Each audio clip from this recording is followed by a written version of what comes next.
So, as some of you might have seen or did not get to see, Director Cheatle of the Secret Service had a hearing today, and of all things, they had to subpoena her ass to even get her to come to court because it's been God knows how long now, and we still have no answers as far as what transpired last weekend and why it happened.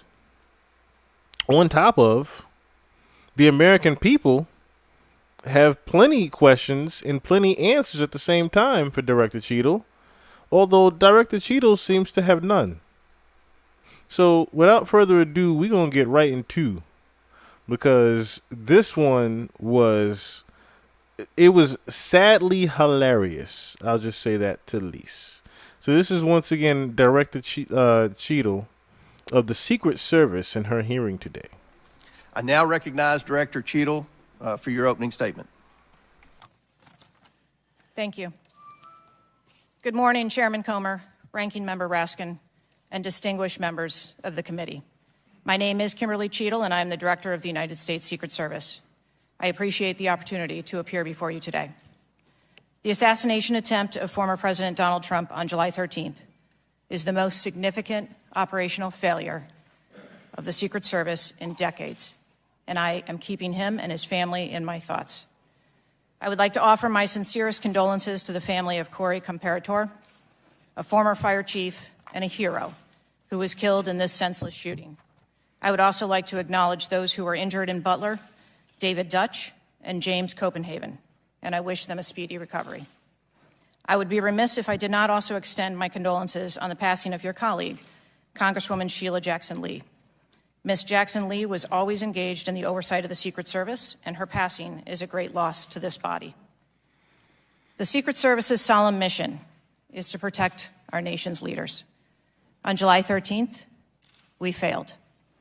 As a director of the United States Secret Service, I take full responsibility for any security lapse of our agency. We are fully cooperating with ongoing investigations. We must learn what happened, and I will move heaven and earth to ensure that an incident like July 13th does not happen again. Let me state unequivocally, nothing I have said should be interpreted to place blame for this failure on our federal, state, or local law enforcement partners who supported the Secret Service in Butler. We could not do our job without them. We rely on the relationships built over years of working together to secure events and conduct investigations. Our agents, officers, and support personnel understand that every day we are expected to sacrifice our lives to execute a no-fail mission. As witnessed on July 13th, our special agents shielded former President Trump with their own bodies on stage while shots were being fired. Selflessly willing to make the ultimate sacrifice without hesitation, I am proud beyond words of the actions taken by the former president's detail, the counter-sniper team who neutralized the gunman, and the tactical team who was prepared to act. I will be transparent as possible when I speak with you, understanding, though, at times that I may be limited in providing a thorough response in this open setting due to associated risks with sharing highly sensitive protective methodologies. I do not want to inadvertently provide you today with inaccurate information. Since January 1st, 2024, the Secret Service has successfully secured. So pay attention to just that preface right there, right? Highly sensitive highly sensitive methodical strategies. Highly sensitive methodical strategies. So basically what she's trying to say is she cannot say what the Secret Service's usual tactics are, which this is what that's hearing is supposed to be about. So she actually prefaced it with that ahead of time, and people just didn't catch on to that, I guess. She said ahead of time, look, I can't talk about what the Secret Service actually does, even though I know I'm supposed to tell you guys what the Secret Service actually does. Over 7,500 sites. Every protective advance comes with its own set of challenges and requires a customized mitigation strategy, including specific assets. Security plans are multi-layered, providing 360 degrees of protection. These layers include personnel, technical, and tactical assets, which are a force multiplier for our protective posture. During every advance, we attempt to strike a balance between enabling the protectee to be visible and our protective requirements to be secure. I know this because I have spent 29 years in this agency. I came up through the ranks. I've secured events for every president since President Clinton, supervised on Vice President Cheney's detail, led our training center, oversaw all of the investigations and protective visits in the state of Georgia, supervised on Vice President Biden's detail, and the agency's entire protective mission during the Trump administration.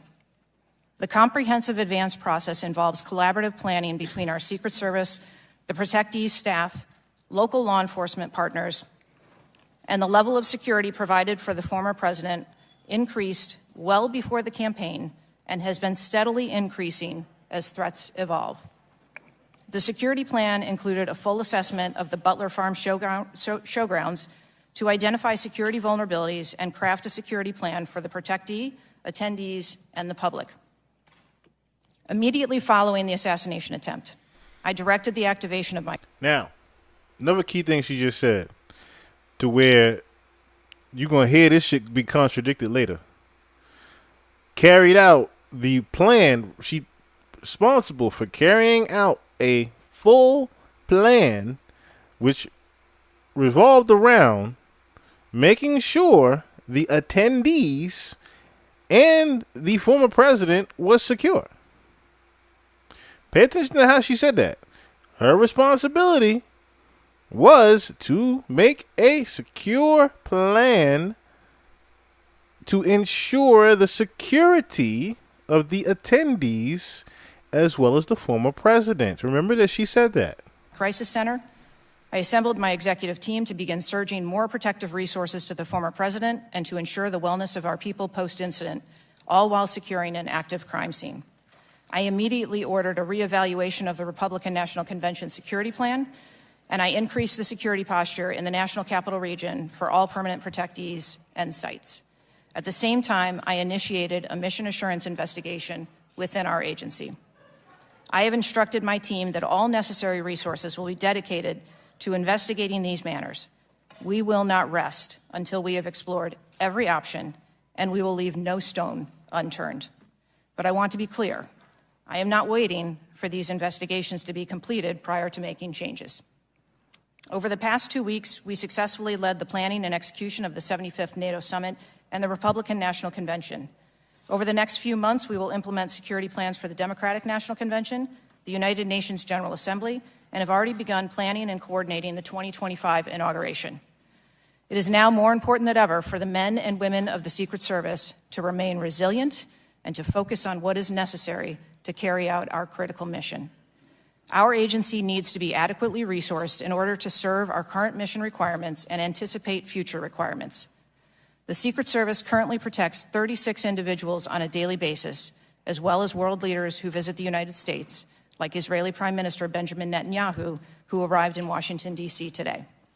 The coming years will bring an unprecedented heavy protection tempo.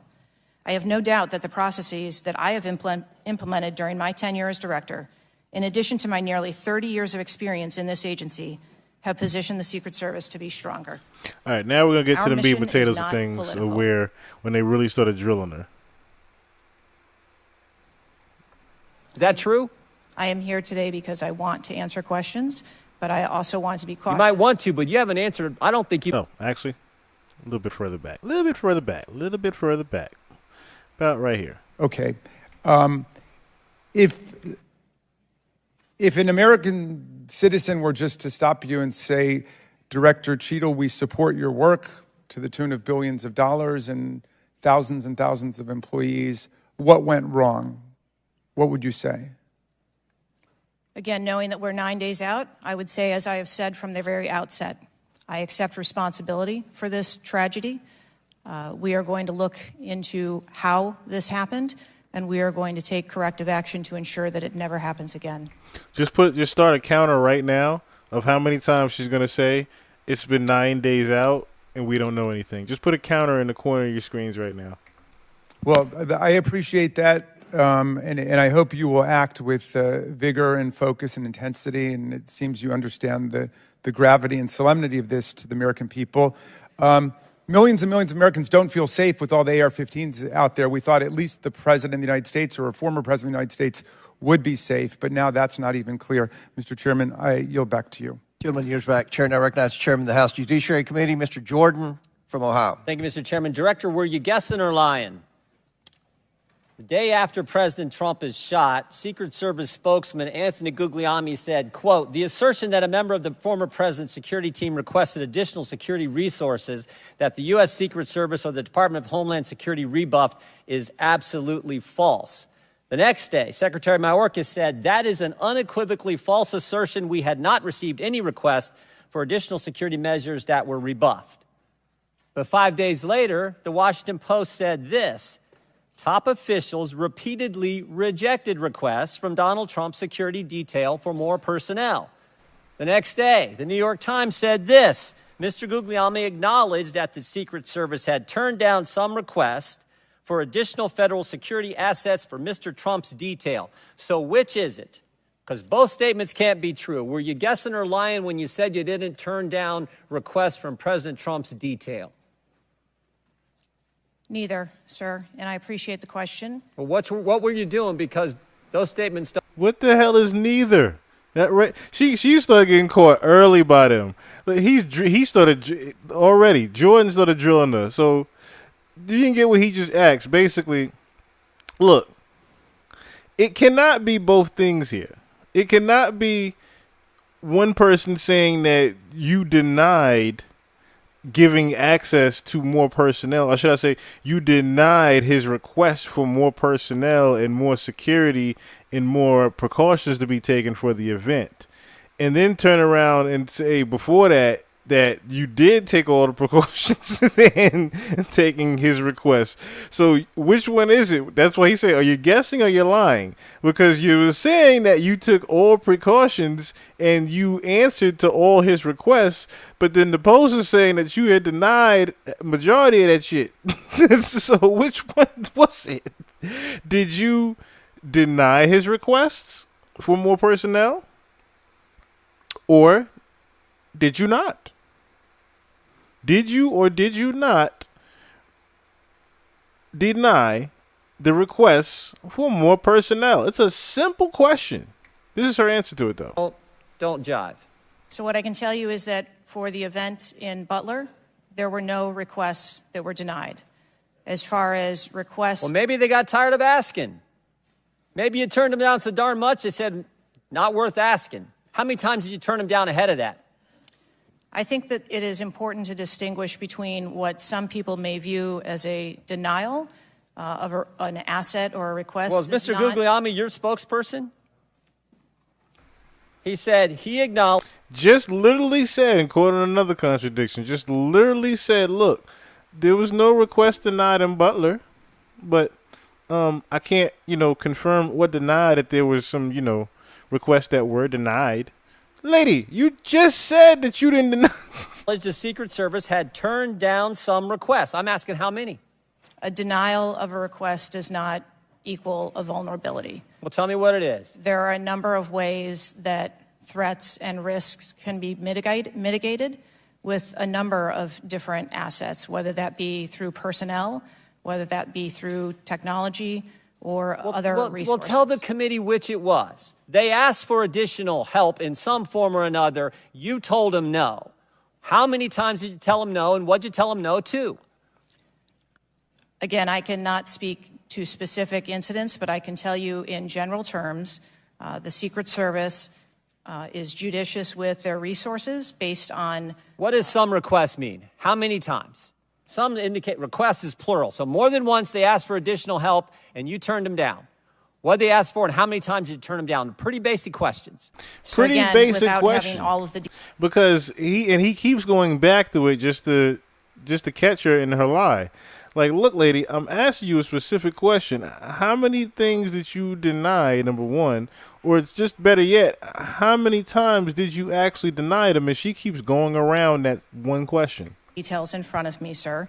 What I can tell you is that there are times. You didn't get briefed on how many times you turned down the Trump detail when they asked for additional help? I'm sorry. You didn't get briefed on that before you came to this hearing, knowing you were going to get asked that question? What I can tell you is that in generic terms, when details make a request, there are times that there are alternate ways to cover off on that threat or that risk. But that's not what he said. He said they were denied certain requests, requests. This is your spokesperson, not me talking. This is the Secret Service talking. And what a change from absolutely false, unequivocally false to, oh, by the way, there were some times where we didn't give them what they wanted. That's a huge change in 5 days. And the fact that you can't answer how many times you did that, that's pretty darn frustrating, not just for me, but for the country. I hear your frustration. Let me ask you this. Were any of those requests denied to President Trump's detail after you knew about the Iranian threat? What I can tell you, again, I don't know the specifics, is that there are times when we can fill a request. It doesn't necessarily have to be with a Secret Service asset or resource. We can fill that request with locally available assets. You spoke to anyone at the White House since July 13th? Yes, I have. Who'd you talk to? I have briefed the president and the vice president. Talked to the First Lady? No, I have not. Talked to the White House staff? Anyone in the White House communications? No, I have not. Have you talked to the counter sniper who took the shot that took out the bad guy? Yes, I have. And can you tell us about that conversation? I would not want to reveal conversations that I've had with my employees. But that's exactly the kind of information the American people want to know. American people who pay your salary. I understand. This is an ongoing investigation. And Who's all doing the investigating at Secret Service? I know the Inspector General, but is there also an internal investigation in addition to the Inspector General? We are conducting a mission assurance investigation internally, yes. You know what it looks like, Director? It looks like you won't answer some pretty basic questions. It looks like you got a 9% raise and you cut corners when it came to protecting one of the most important individuals, most well-known individuals on the planet. A former president, likely the guy who's going to be the next president. Looks like you guys were cutting corners. That's what... Likely the guy that's going to be the next president. You hearing that live from Congress, somebody saying that, number one. Number two, yeah, getting asked some very, very basic questions here that she just wants to go around, okay? For more simpler terms. Now, if you notice, the reason why she's even doing this, perfect example, right? He asked a specific question. Can you tell us about the conversation that you had with the counter sniper that supposedly took down Crooks? And she couldn't divulge any information from that conversation.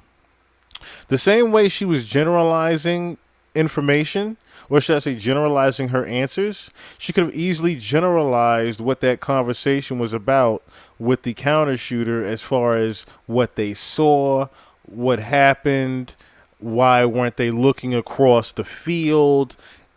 All of those questions were could have pretty much been answered right there had she been able to generalize that the way she's generalizing her go-around answers.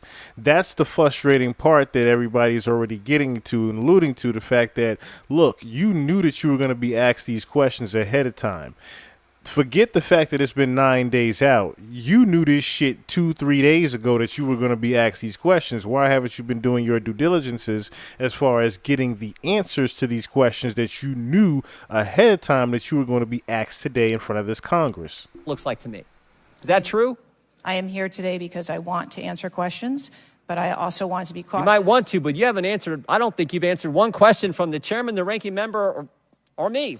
Well, we got a lot of other people asking. We'll see if your record improves. But right now, you haven't answered, I don't think, any questions. I yield back. Gentleman yields back. Chair now recognizes Ms. Norton from Washington, D.C. Thank you, Mr. Chairman. In the summer of 1963, as a law student, I traveled to the South to work in the civil rights movement. When I arrived in Jackson, Mississippi, I was met by a civil rights activist who showed me around town and tried to convince me to work in Jackson that summer. I recall talking with him and his wife about the raw atmosphere in Jackson. Later that day, he took me to the bus station for my trip to my assignment. That night, he was assassinated outside his home. His name was Medgar Evers. I condemn the political violence. It is a threat to democracy. I want to discuss one of the roots of political violence, guns. For years, Republicans, including a member of this committee, have introduced legislation and Fury B? amendments to What it do, repeal Justin? or block the District of Columbia gun violence protection laws, including its bans on assault weapons and large capacity magazines. The shooter at the Trump rally used the mass shooter's gun of choice, an assault weapon, specifically an AR-15 style rifle, and presumably a large capacity magazine, which is defined in D.C. as a magazine that can hold more than 10 bullets. Under current D.C. law, D.C. does not recognize concealed carry permits issued by other jurisdictions, but it does issue concealed carry permits to both residents and non-residents. However, D.C. imposes a number of requirements on concealed carry applicants, including suitability, such as not having exhibited a propensity for violence or instability. Moreover, D.C. residents restricts where the guns can be carried, such as a political demonstration near the White House and Naval Observatory, or near people under Secret Service protection, provided the permit holder has been given notice. This week, the House is expected to consider the fiscal year 2025 Financial Services and General Government Appropriations Bill. This Republican-drafted bill would allow an individual with a permit to carry a concealed handgun issued by a state or territory. While she's talking real quick, because I'm going to fast forward her. But you're absolutely right, Freebie. You're absolutely right. However, the real reason why she's being drilled with these questions is because she's still supposed to be someone that is, the director-in-chief of Secret Service.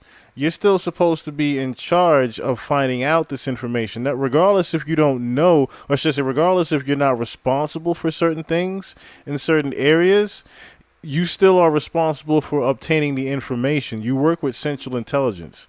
You are still responsible to at least know what the hell even happened. Regardless if you weren't responsible for the situation, or should I say responsible for certain assessment teams going out there, you are still responsible for knowing what happened with the assessment team. And that is the frustration of the Congress right now, the fact that she doesn't know anything. Exactly. She's the face of it, the sacrificial lamb. You're absolutely right. That's basically what she is right now. To carry a concealed handgun in D.C., regardless of that jurisdiction's permit requirements. A Republican has filed an amendment to that provision to allow such an individual to carry a magazine of any size with that handgun. In short, the pending bill and amendment would allow any person with a carry permit issued by another jurisdiction to carry a concealed handgun with a magazine of any size in any location in the District of Columbia. The Secret Service is responsible for protecting a large number of people and facilities in D.C. Director Cheatle, would Secret Service protectees in D.C. be safer or less safe if people who have exhibited a propensity for violence or instability could carry a concealed handguns in D.C.? I think being a Secret Service agent and an officer or a law enforcement officer in any state is difficult. They are required to make decisions and snap judgments in the blink of an eye. And I think that the officers and the agents that work here in the D.C. area do a great job of monitoring the public and reacting to threats as appropriate when they arise. Would Secret Service protectees in D.C. be safer or less safe if people in D.C. could carry concealed handguns with large capacity magazines? I think, ma'am, that we work in parameters where we travel around North America, and the rules on open carry and concealed carry are different from state to state, and that is part of what the Secret Service takes into account when we develop a security plan. Obviously, anyone that comes into one of our protective sites, we would establish magnetometer support, metal detectors that personnel would have to process through, eliminating that potential. Would Secret Service protectees in D.C. be safer or less safe if more people could carry handguns in D.C.? I think, again, as I stated, ma'am, we want to make sure that we provide a safe environment for all of our protectees, and whatever measures we would need to put in place for a secure site, we would do so. I yield back. Gentle ladies, time's expired. Chair now recognizes the chairman of the House Intelligence Committee, Mr. Turner from Ohio. Director Cheatle, your opening statement indicates that the Secret Service constructed a security plan for the site in Pennsylvania. I'm assuming that security plan would also include the security footprint for the site, but it also would be based upon a threat assessment for the threats associated with Donald Trump and the crowd in attendance. Would it not include a threat assessment? Yes, it would. So that threat assessment, as we know, basically would have started with, there's a generalized threat against Donald Trump because he is a presidential candidate. Then it would have gone to, he's a former president, and he gets security coverage just as Bush, Clinton, Carter, and Obama do. And then you also have the heightened political environment. Even for those, it's clear that the security footprint, that the threat assessment was insufficient, which permitted then a 20-year-old to actually enter with a weapon and shoot Donald Trump. But I want to ask you about two other aspects of the threat assessment. It is known and public that Iran is a threat risk for Donald Trump. They're a threat risk for John Bolton, former Secretary of State Pompeo, and Donald Trump, because they have indicated they want to assassinate them as a result of retaliation for the killing of Soleimani. That is both, for Iran, a generalized threat. They're targeting these individuals, but also most recently, a specific threat to Donald Trump himself. Now, I want to enter into the record by UC a Department of Justice Public Affairs release, a CNN article, an article from Fox News, and an article from CBS, all of which acknowledge Without objection to order. that this threat exists for Donald Trump from Iran, and that there are specific threats, most recently, that have been acknowledged. Director Cheatle, have you read the intelligence of the generalized threat to Donald Trump by Iran as a result of their desire to retaliate for the killing of Soleimani? I have. Have you read or been briefed about the intelligence of the specific recent threat to Donald Trump from Iran? Yes, I have.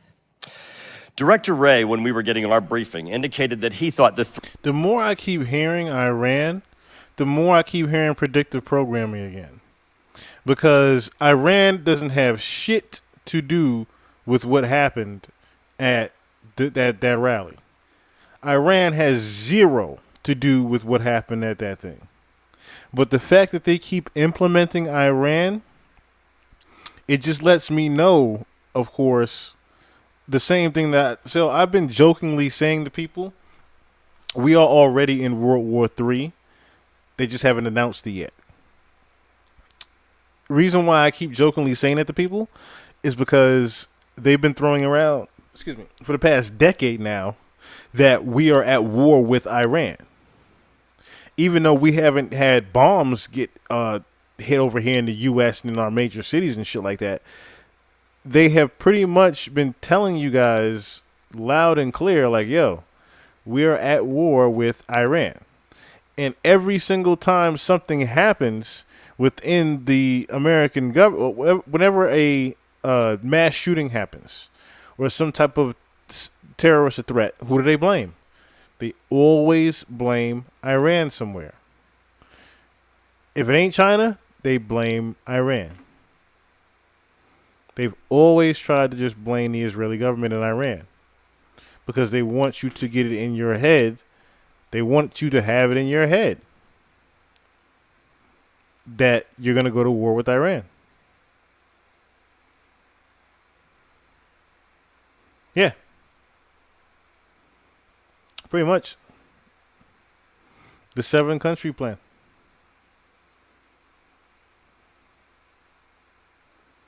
It's crazy. It's crazy where we're going with this right now. Like this was the reason why this was sad but funny at the same time was because we were literally watching who the American people, of course, like Fear B just broke down basically. She doesn't really have the big responsibility that everyone thinks she has. At the same time, she's just in charge of the She's more in charge of the information than anything. She's not necessarily in charge of getting everything done as much as she's the director. Okay, so she's basically, like I said, in charge of just getting the information and overseeing where things are. That's the reason why she's being drilled the way she is, because she's supposed to know majority of this shit, and she's been left out of the loop on purpose because this was an assassination attempt that was paid for, and she don't know who paid for it. We know who paid for it, but she was purposely left out with the information of who invested in the assassination of Trump. Threat assessment should have included this threat from Iran. Is it your testimony today that the threat assessment, since you've read this intelligence, was sufficient to protect him from this threat from Iran? My testimony today is that the information that we had at the time was known. Was it sufficient? Director Cheatle, was it sufficient for the Iranian threat that you said you have read the intelligence briefings for? That information was passed to... Well, I'm not asking the bureaucratic issue of who did it get passed around to. Director Cheatle, was it sufficient for the specific and generalized threat to Donald Trump's life from Iran? Yes, I do believe it was. Director Cheatle, is an Iranian assassin more capable than a 20-year-old? Sir, I think we've acknowledged that there was gaps and a failure that day. When I raised this issue with Director Wray, he was incensed. He was shocked that the threat assessment of Iran did not seem to be, as we and I discussed, baked in to your security footprint and your threat assessment.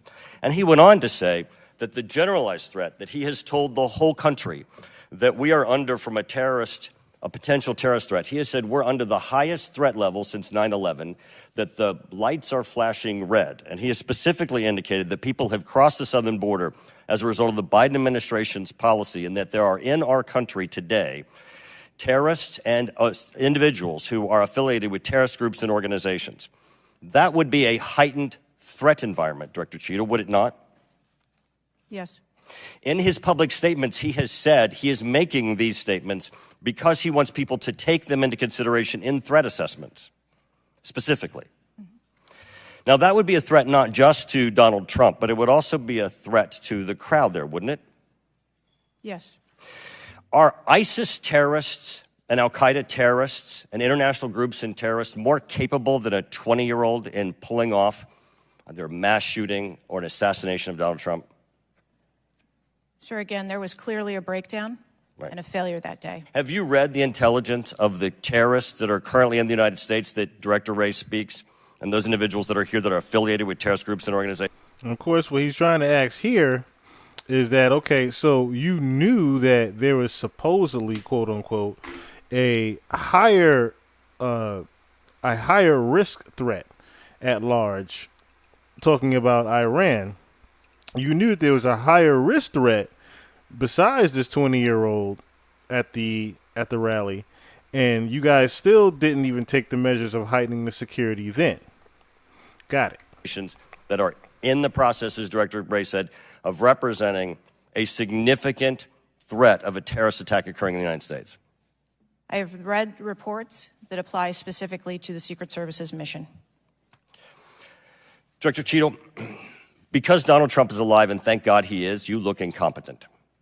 If Donald Trump had been killed, you would have looked culpable. There is no aspect of this that indicates that there has been any protection to Donald Trump. The threat was identified before he took the stage, and the shooter was only killed after Donald Trump himself was killed.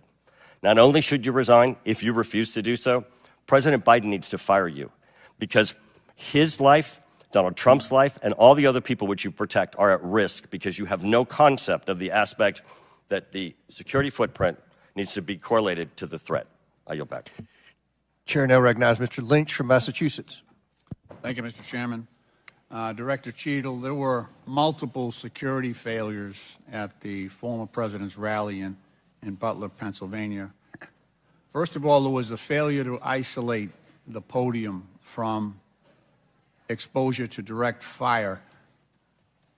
Do we know who made that decision to allow that rooftop to remain as an unprotected area? Do we know who came up with that security plan that omitted that? Sir, I don't have a specific person to identify for you. Okay, well, that's what I'm looking for, so let's move on. There's also a breakdown in security and failure to confront the shooter over an hour before the former president began his remarks when the shooter was identified as a person of interest. What particularly allowed agents or law enforcement to identify him as a person of interest?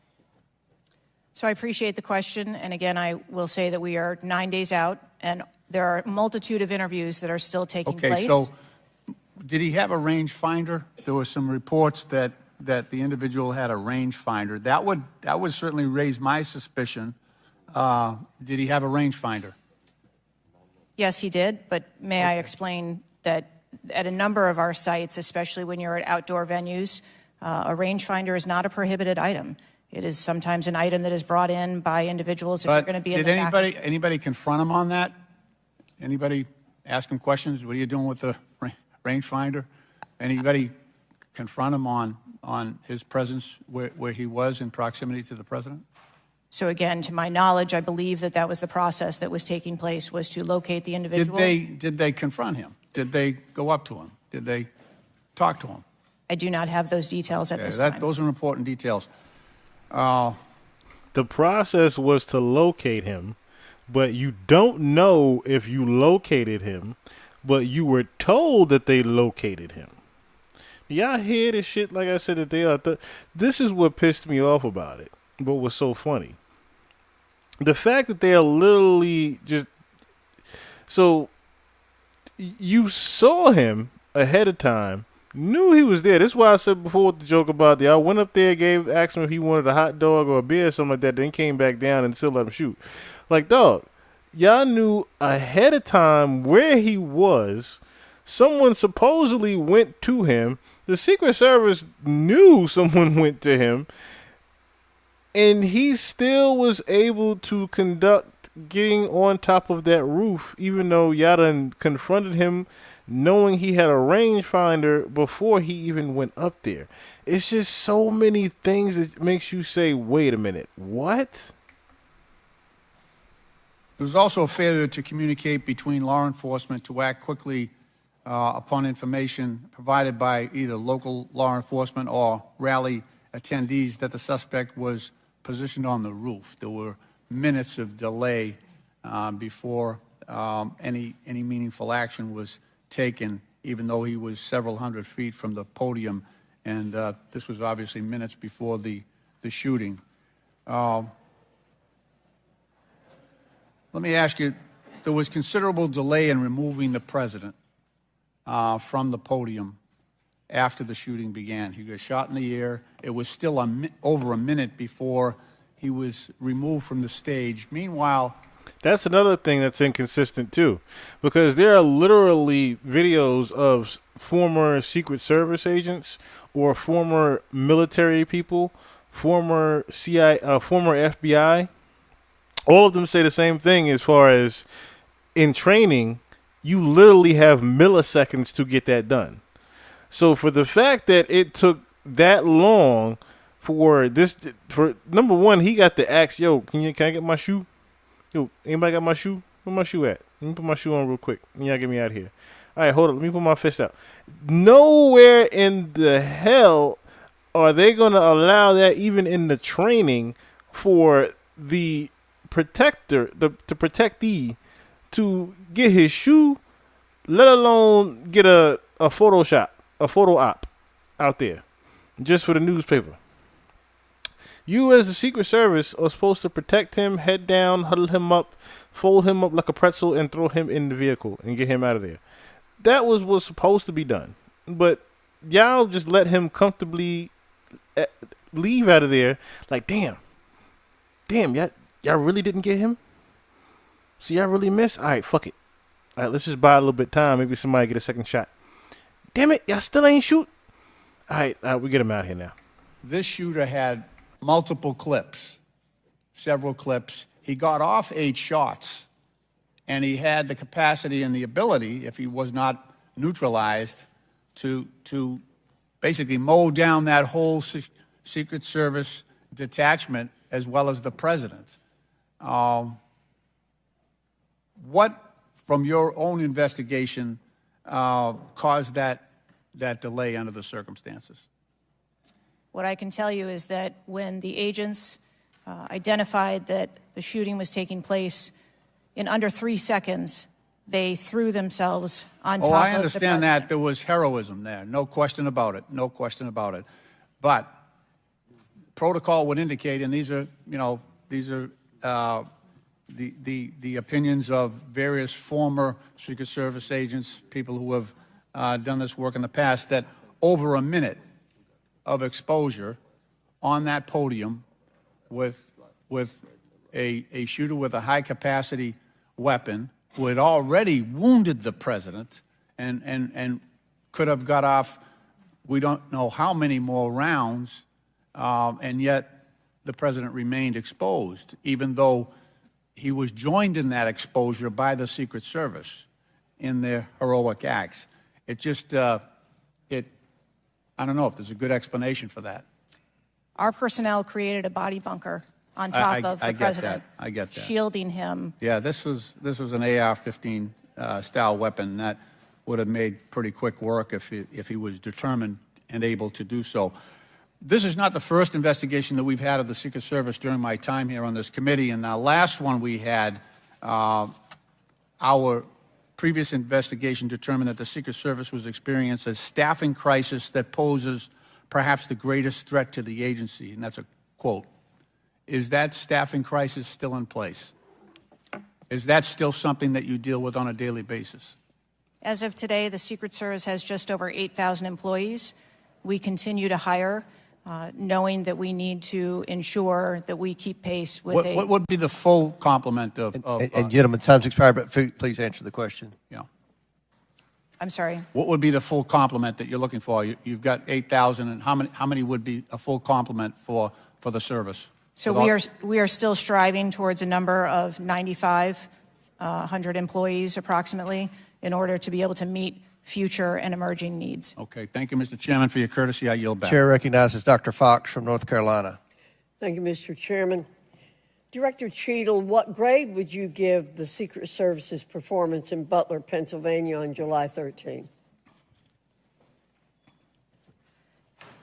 As I've stated, ma'am, this was clearly a failure. I would grade the agents and officers who selflessly threw themselves in front of the president and neutralized the threat an A. I think that we need to examine the events that led up to and prior to that day. You stated in 2021 that the Secret Service has a zero-fail mission.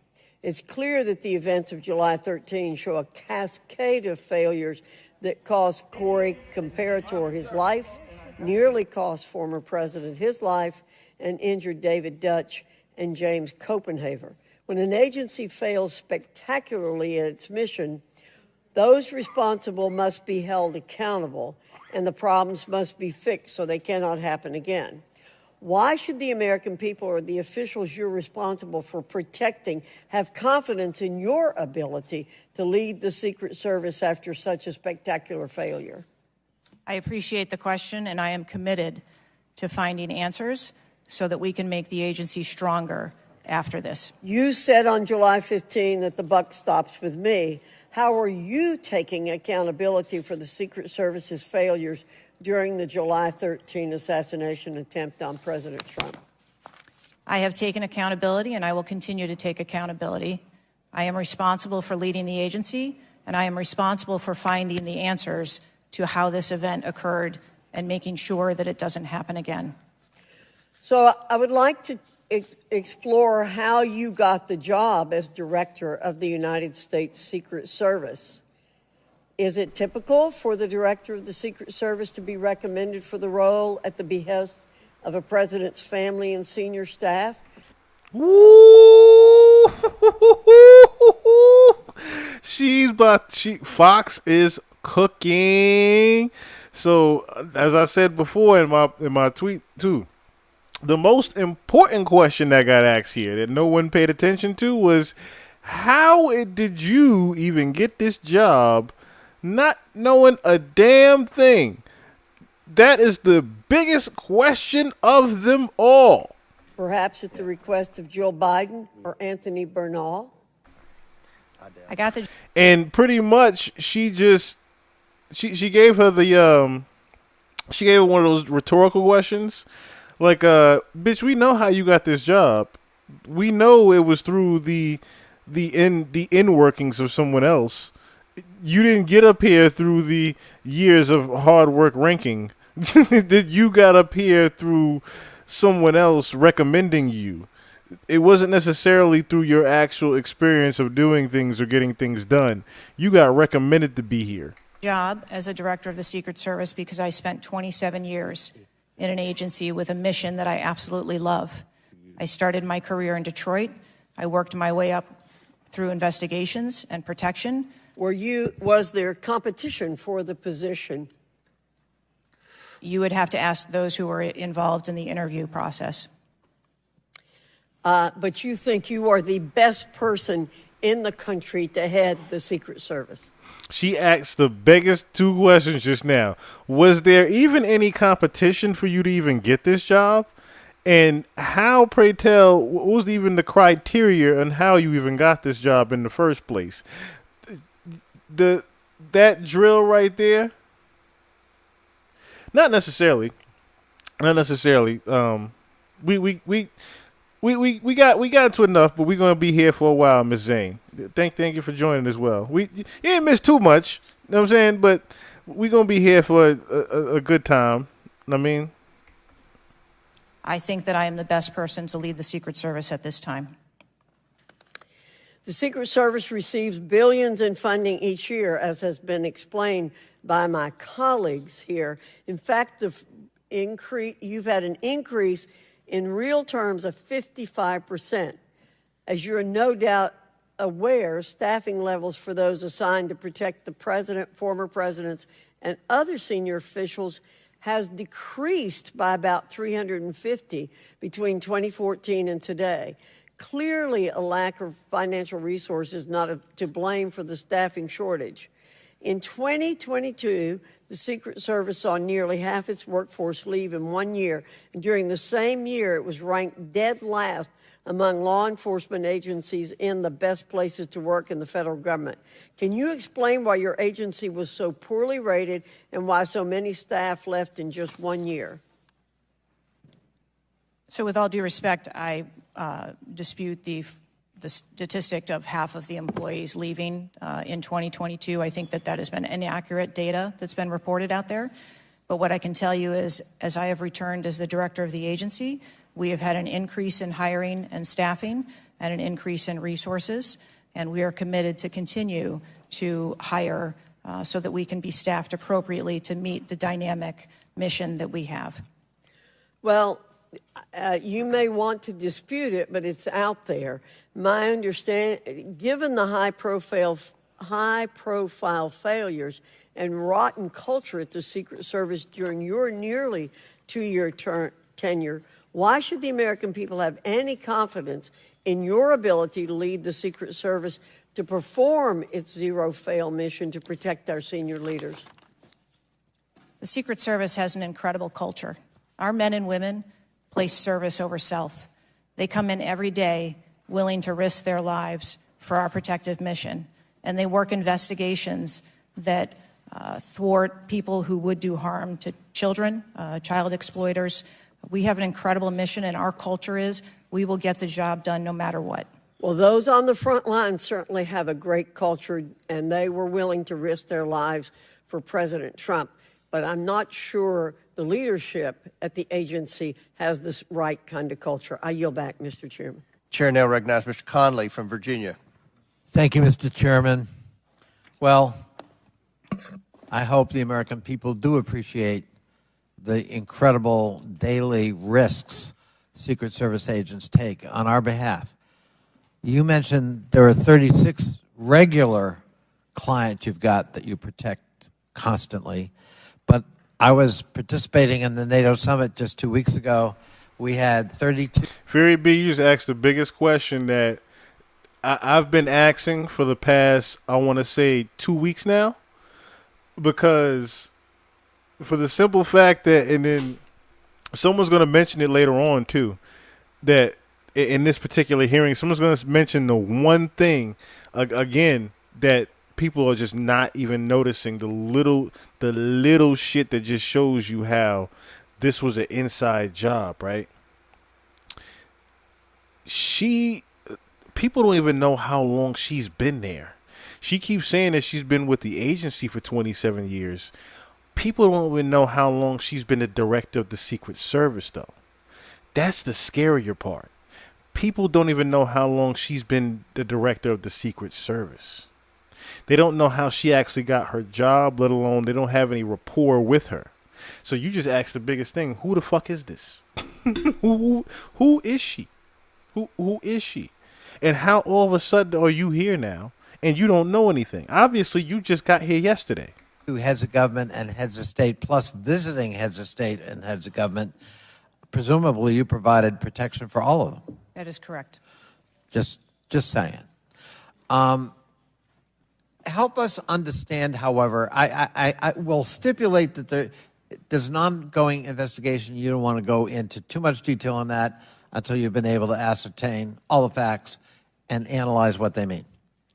You can understand, however, the anxiety we and the American public have about how could this happen and how can we ensure it can't recur. Now, there are some things my friends on one particular side of the aisle don't really want to talk about, like AR-15s and access to them by a 20-year-old, or anybody for that matter.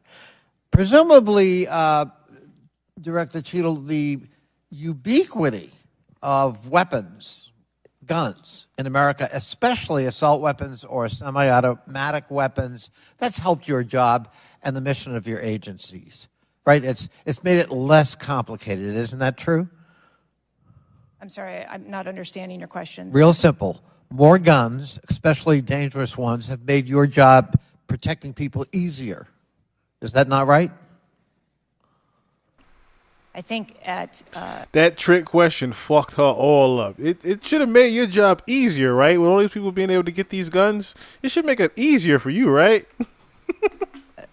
from every Director state- Cheatle, this is simple English.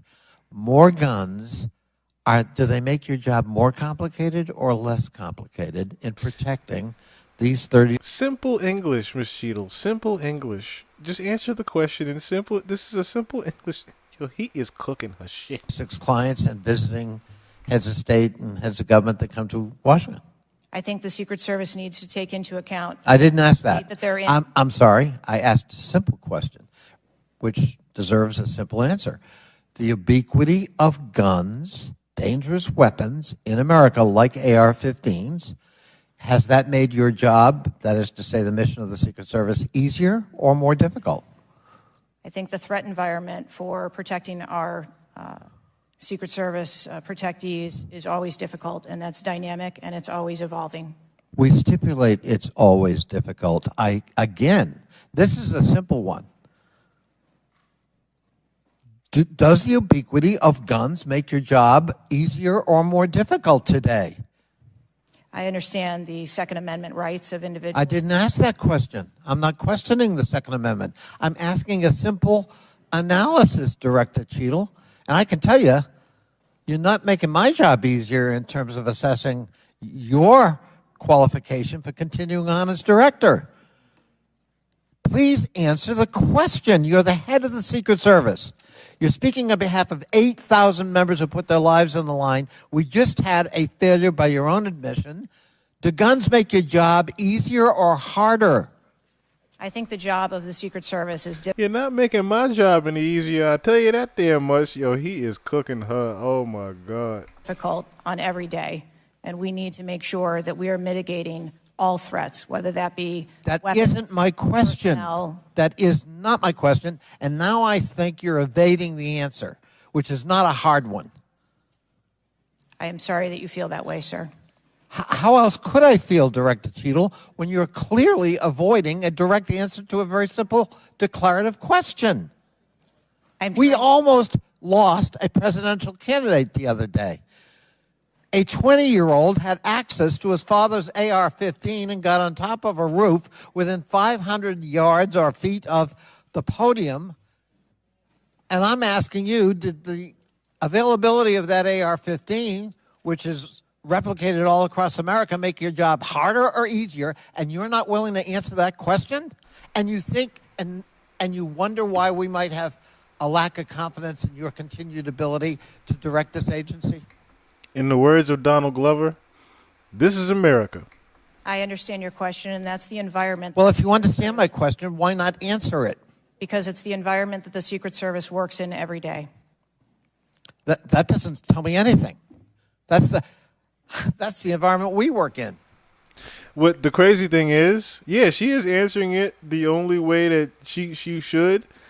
At the same time, it's gotten to the point now where they trying to just ask simple rhetorical yes or no questions that she ain't giving yes or no to. She just walking around that walk on by. I had an attack on my office a year ago. I know a little bit about violence too. He came to kill me. When he couldn't, he beat one of my staffers 8 times with a baseball bat on the head. We live with the threat of violence. But a simple answer from the director of the Secret Service would be helpful. And I'm sorry you've chosen to evade it. I yield back. Chair now recognizes Mr. Grofman from Wisconsin. Thank you. She brought her tap this dancing guy, shoes, didn't she? Did she, Christine? She brought them tap dancing shoes today. Took the shots. He climbed a ladder to get on the roof, correct? I'm unable to answer details of exactly how the individual accessed the roof at this time. Do you know when if he did use the ladder, do you know when the ladder was placed there? Was the ladder there 2 days before, just the night before? Do you have any information at all as to when the ladder got there? I would like to be able to answer those questions. The FBI is still conducting an investigation. How did the rifle get to the roof? Again, sir, at this time, I'm unable to answer questions to provide clarity. Have they cleaned the roof since the assassination attempt? Have they cleaned the roof? Right. Has anything been done to the roof? Is it just like it was, 10 days ago, or not? Has anything been done to the roof? I don't have an answer for that. Okay. Were President Trump's normal agents normally assigned to him there that day? Yes. There was no, these were the... Think about that right there. I'm stopping it right here because he just asked one of the biggest questions that you are going to hear an absolute fucking lie to later on. He just asked her, was there normal personnel there to secure Donald Trump? Meaning, was there the usual people there to protect him? Was there the usual amount of security? Was there the usual amount of Secret Service? Should I say, was there a usual amount of weapons on hand? Usual amount of staff? Same agents. Watch that contradiction later. That were always there. Yes, Correct? sir. The people that are assigned to his detail were working on that day. Okay, there's stuff on the internet that says they were not there that day, but these are the same agents who are routinely there. Yes, sir. Okay. Do we know which agents fired the shots that finally took down the potential assassin? Yes, sir, I do. Can you give us those names or background of those agents? I would not offer their name up in this setting, but it was one of our technical officers, our counter snipers. Okay, so can we privately get those names, the committee? I am certain that we can make names available privately. Okay. Do we know where all the shots landed? First of all, how many shots did that potential assassin, how many shots came out of the rifle? So again, I would hesitate to offer that information as the FBI is conducting an investigation. Have we got the bullets from all the shots? Again, that would be the responsibility of the FBI to collect that evidence. Okay. Do we have the correspondence from the shooter? Has that been recovered from his phone, whatever? Again, I would have to defer you to the FBI for details on that investigation. Okay. You've spent some time trying to change the makeup of the Secret Service. Okay, you feel there are, whatever, too high a percentage are men. Does this affect at all who you are hiring for the Secret Service?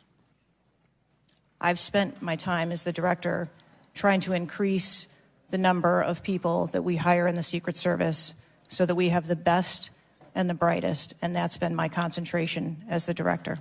Okay, you ever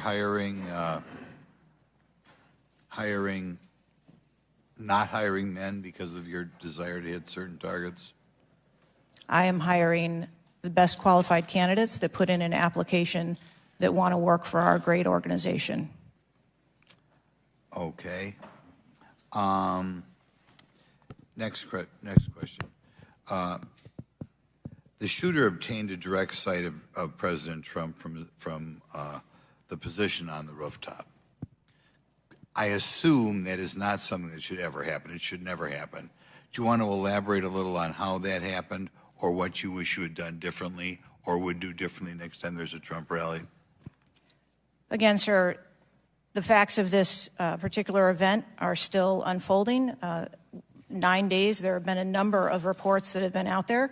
So I do not want to provide information that perhaps would contradict something that has been erroneously reported or is not factual. But there clearly was a mistake, and we will take every effort to make sure that this never happens again. Could you elaborate why you want 1/3 of the Secret Service to be women?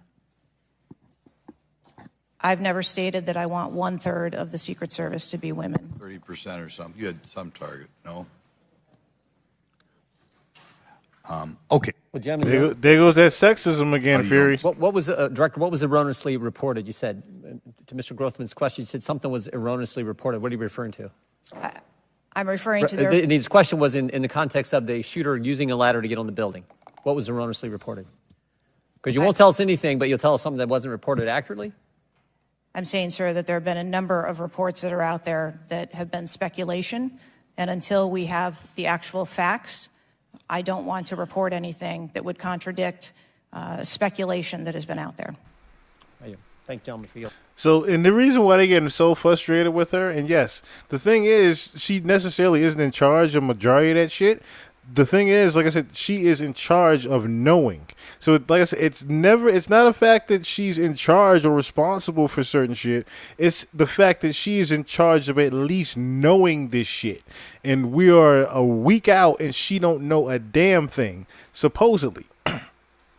What it sounds like to them is, yeah, I know some things, but I don't know a lot of it.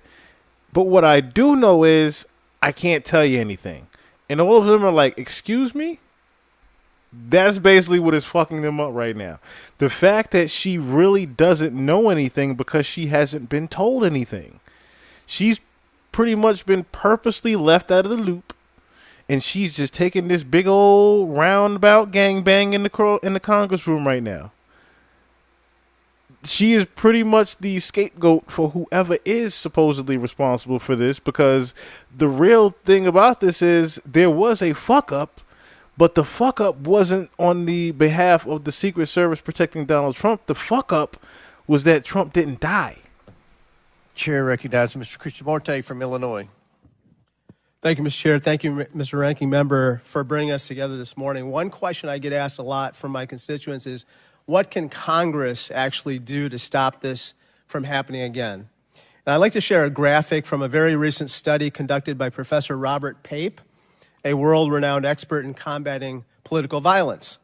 The graphic shows that 74% of Americans want this Congress to come together to denounce political violence of all stripes. And you can tell it's across party lines. I commend the chair and ranking member for putting out the statement the other day condemning political violence. And to further this effort, I'd like to ask all my colleagues to join Dr. Brad Wenstrup and me in introducing a resolution that we think can secure unanimous House passage in deploring and condemning political violence. And we will be circulating that resolution shortly. Director Cheatle, as you know, the shooter began shooting at 6:11 p.m. Eastern on July 13th. NBC reported that at 5:51 p.m., 20 minutes before the shooting began, the state police informed the Secret Service of their concern. Now, the rally was not paused at that point, correct? No. And according to NBC, just 2 minutes later, at 5:53 p.m., the Secret Service notified its snipers about the gunman. The rally wasn't paused at that point either, correct? No. Let me show you some video footage by rally goers. If you could play the video on the screen up here. This was taken 2 minutes before the shooting started. If you could turn up the volume. Criminals. We have criminals. We have drug dealers. We have people that should not be here. Right on the roof. It's much tougher than It's fucked up. We in 2024, and they playing a video in Congress of shit that me and you saw last week, and she still don't know how to answer this shit. You went right on the roof, big guy. Up here.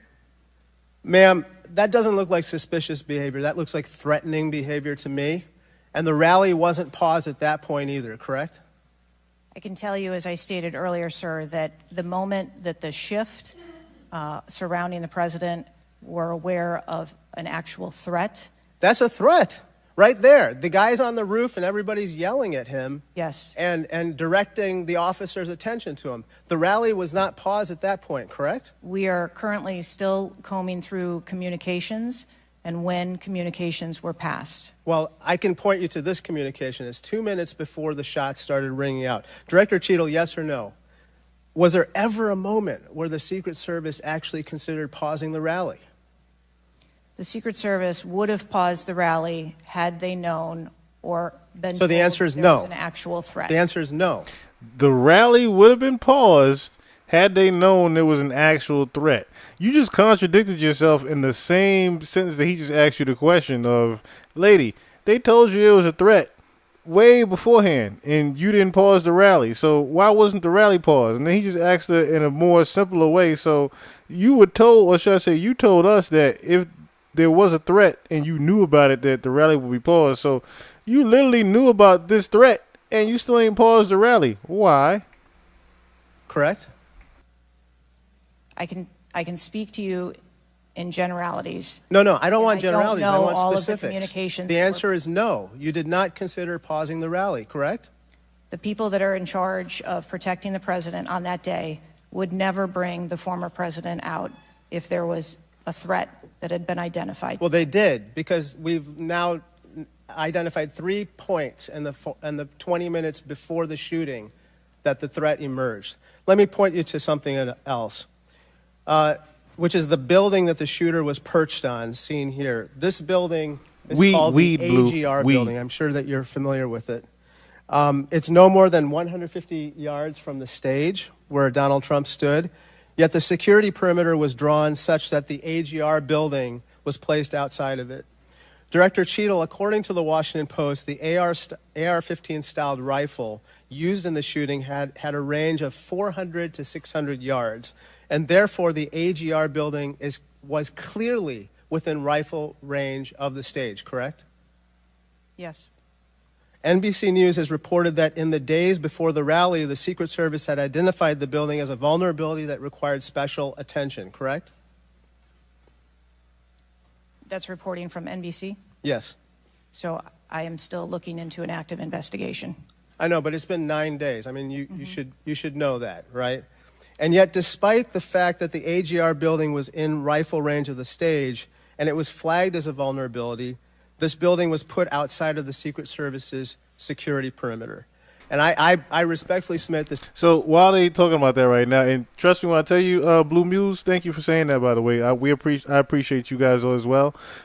Lots of weed. Because when I get to going through all this information, and perfect example, like the Project 2025 was 900 pages. I needed a lot of weed for that.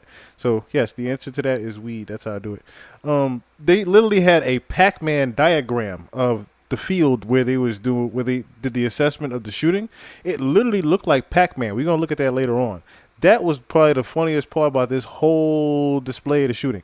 They literally had a Pac-Man diagram. You can later on, I hope someone actually says this was the Pac-Man shooting. I literally hope they call him the Pac-Man shooter for that diagram. Secret Service must expand its security perimeter to account for the kinds of weapons that can be used outside the perimeter to endanger the protectees inside the perimeter, ma'am. Let me turn your attention to some conspiracy theories that have been circulating and ask you to comment on them. First, you have not found evidence that the incident was a staged shooting, right? Correct. And you haven't found evidence that this was a result of a conspiracy of high-ranking government officials, correct? Correct. And you have not found evidence that this incident was in fact directed or perpetrated by a foreign state or entity, right? And that's the last question, but I'll let the director answer that, please. Not at. Notice how, number one, he cut him off. Notice how he got cut off when he asked that line of questioning right there. Because that is the most, that's one of the biggest lines of questioning he just asked in a row. And notice how he had to direct her to say no to those questions. Because I'm going to replay it one more time what he asked her specifically. Because these questions right here are the ones that should be asked, but you can't ask. You can't ask them because she literally cannot answer them. Everyone in that courtroom has that answer, but they cannot give it either. Security perimeter to account for the kinds of weapons that can be used outside the perimeter. Listen to these questions here. To endanger the protectees inside the perimeter, ma'am. Let me turn your attention to some conspiracy theories that have been conspiracy theories. And ask you to comment on them. First, you have not found evidence that the incident was a staged shooting, right?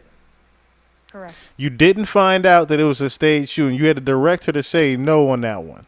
And you haven't found evidence that this was a result of a conspiracy of high-ranking government officials, correct?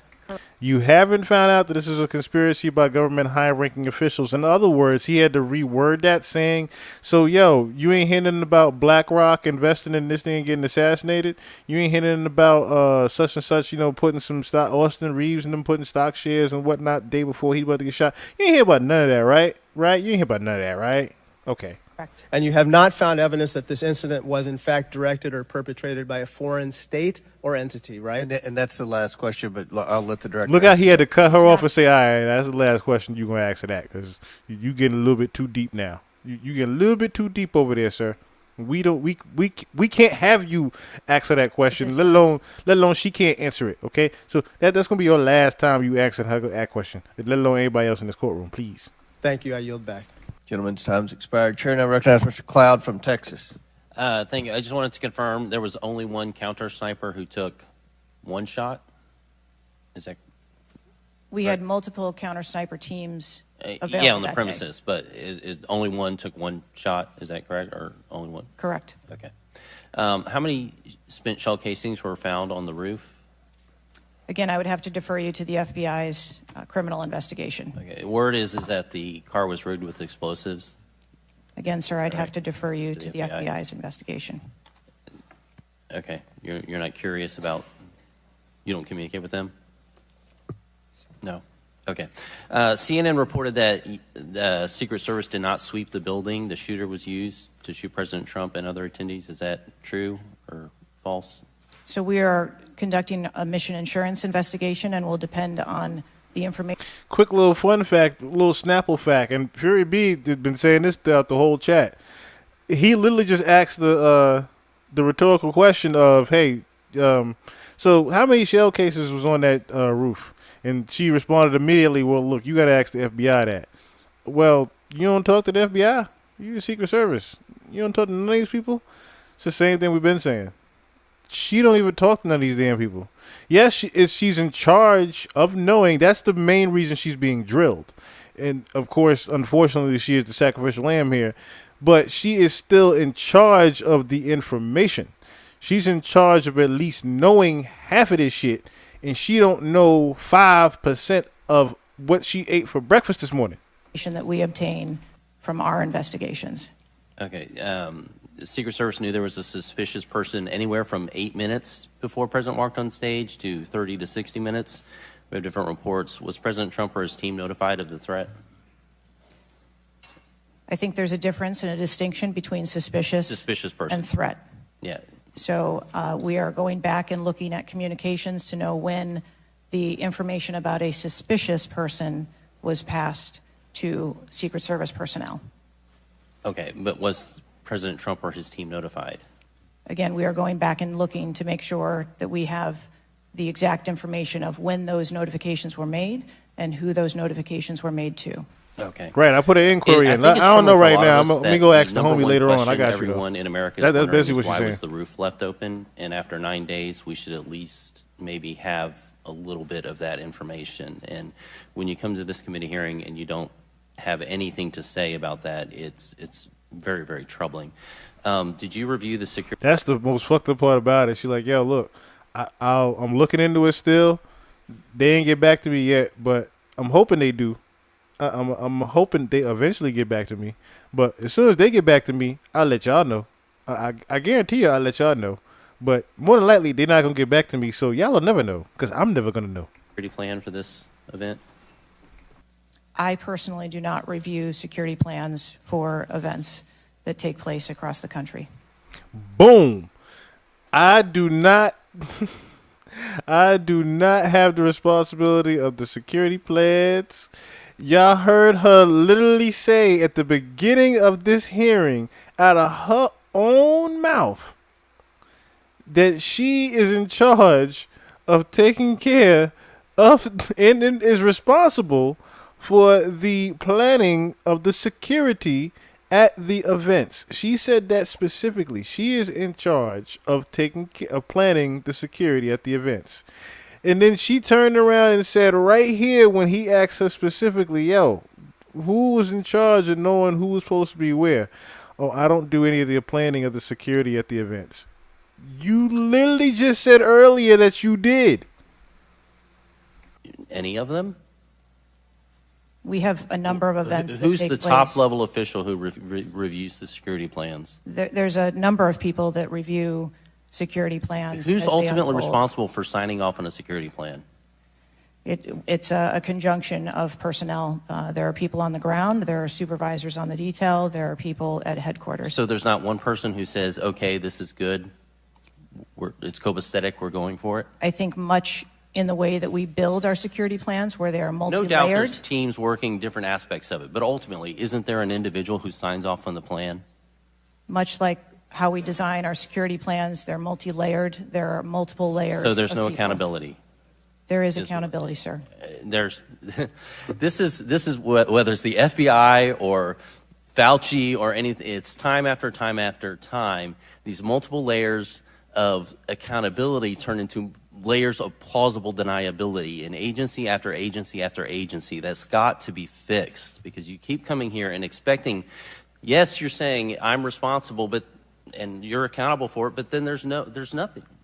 What do you mean by that? I mean, you're saying. And that's the biggest frustration of this all. She keeps saying that she's responsible for knowing all this stuff, yet she doesn't know anything. That is I keep got to reiterate it. That's the biggest frustration of everybody in that Congress room and everybody that was watching this shit.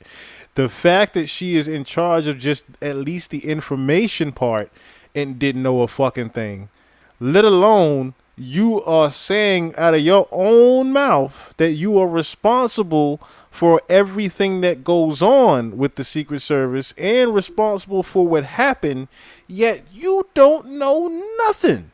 You're going to keep your job, right? I assure you, sir, that if we determine through the course of our investigation that someone or people need to be held accountable, we will do so. What level of, if President Biden, God forbid, had been shot and killed, would you think that was worthy of resignation? I would do the same thing that I'm doing here, where I would want to make sure that we are conducting an investigation, that there is continuity in that investigation, and that we could find the answers You do not to think what the happened. assassination of some... In other words, lady, do you know you getting fired tomorrow? If not tomorrow, next week. I just want you to know that. If you don't understand that, you are getting fired. Somebody under your details worthy of resignation? I think that this event was tragic and deserves answers.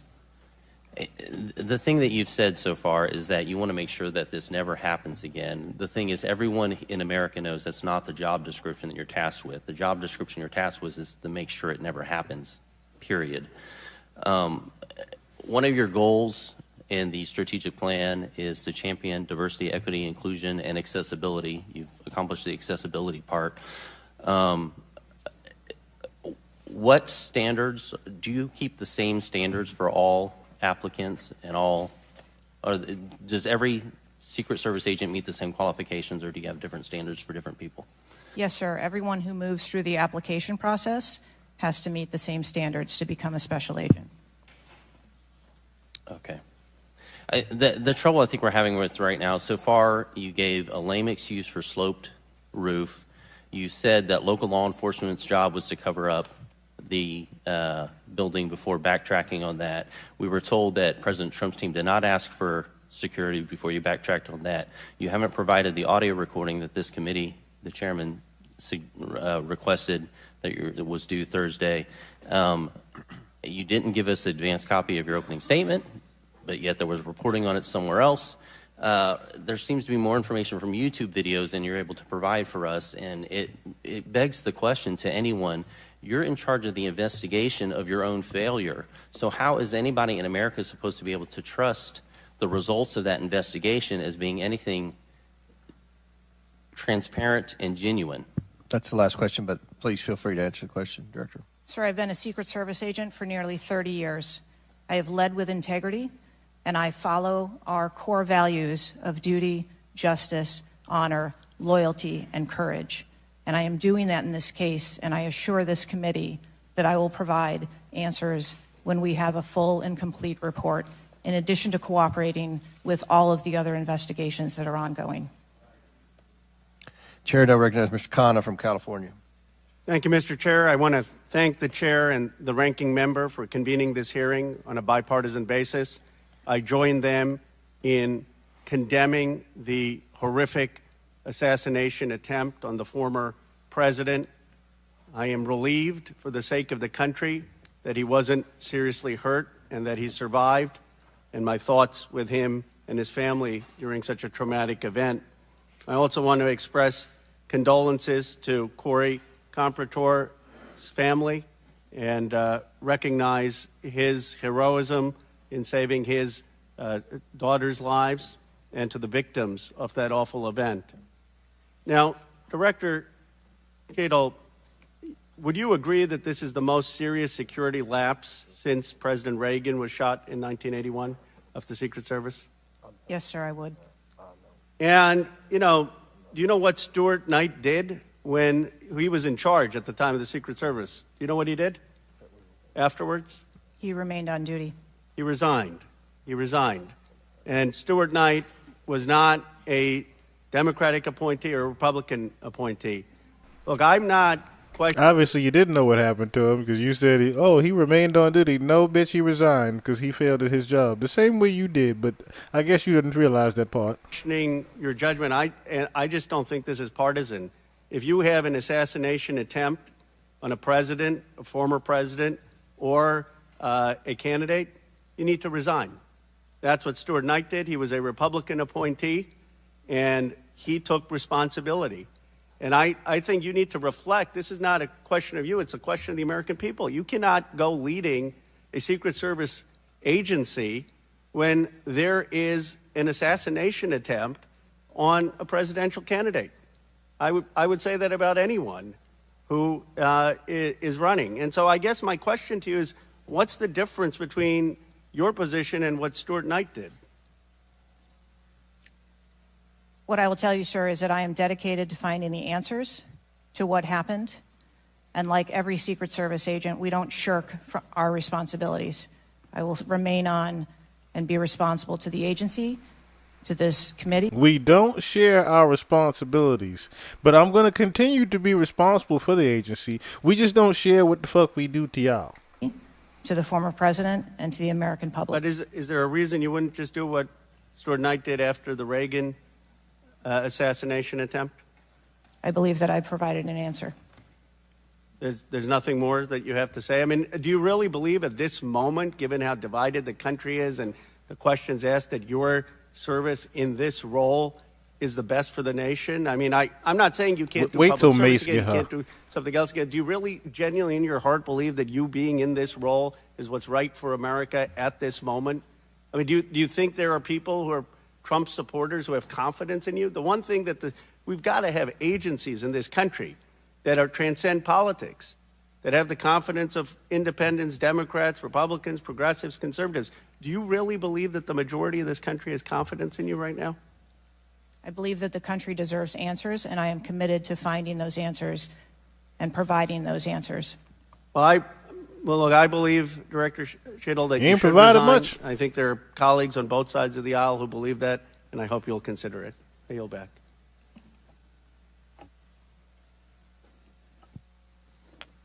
Chair now recognizes Mr.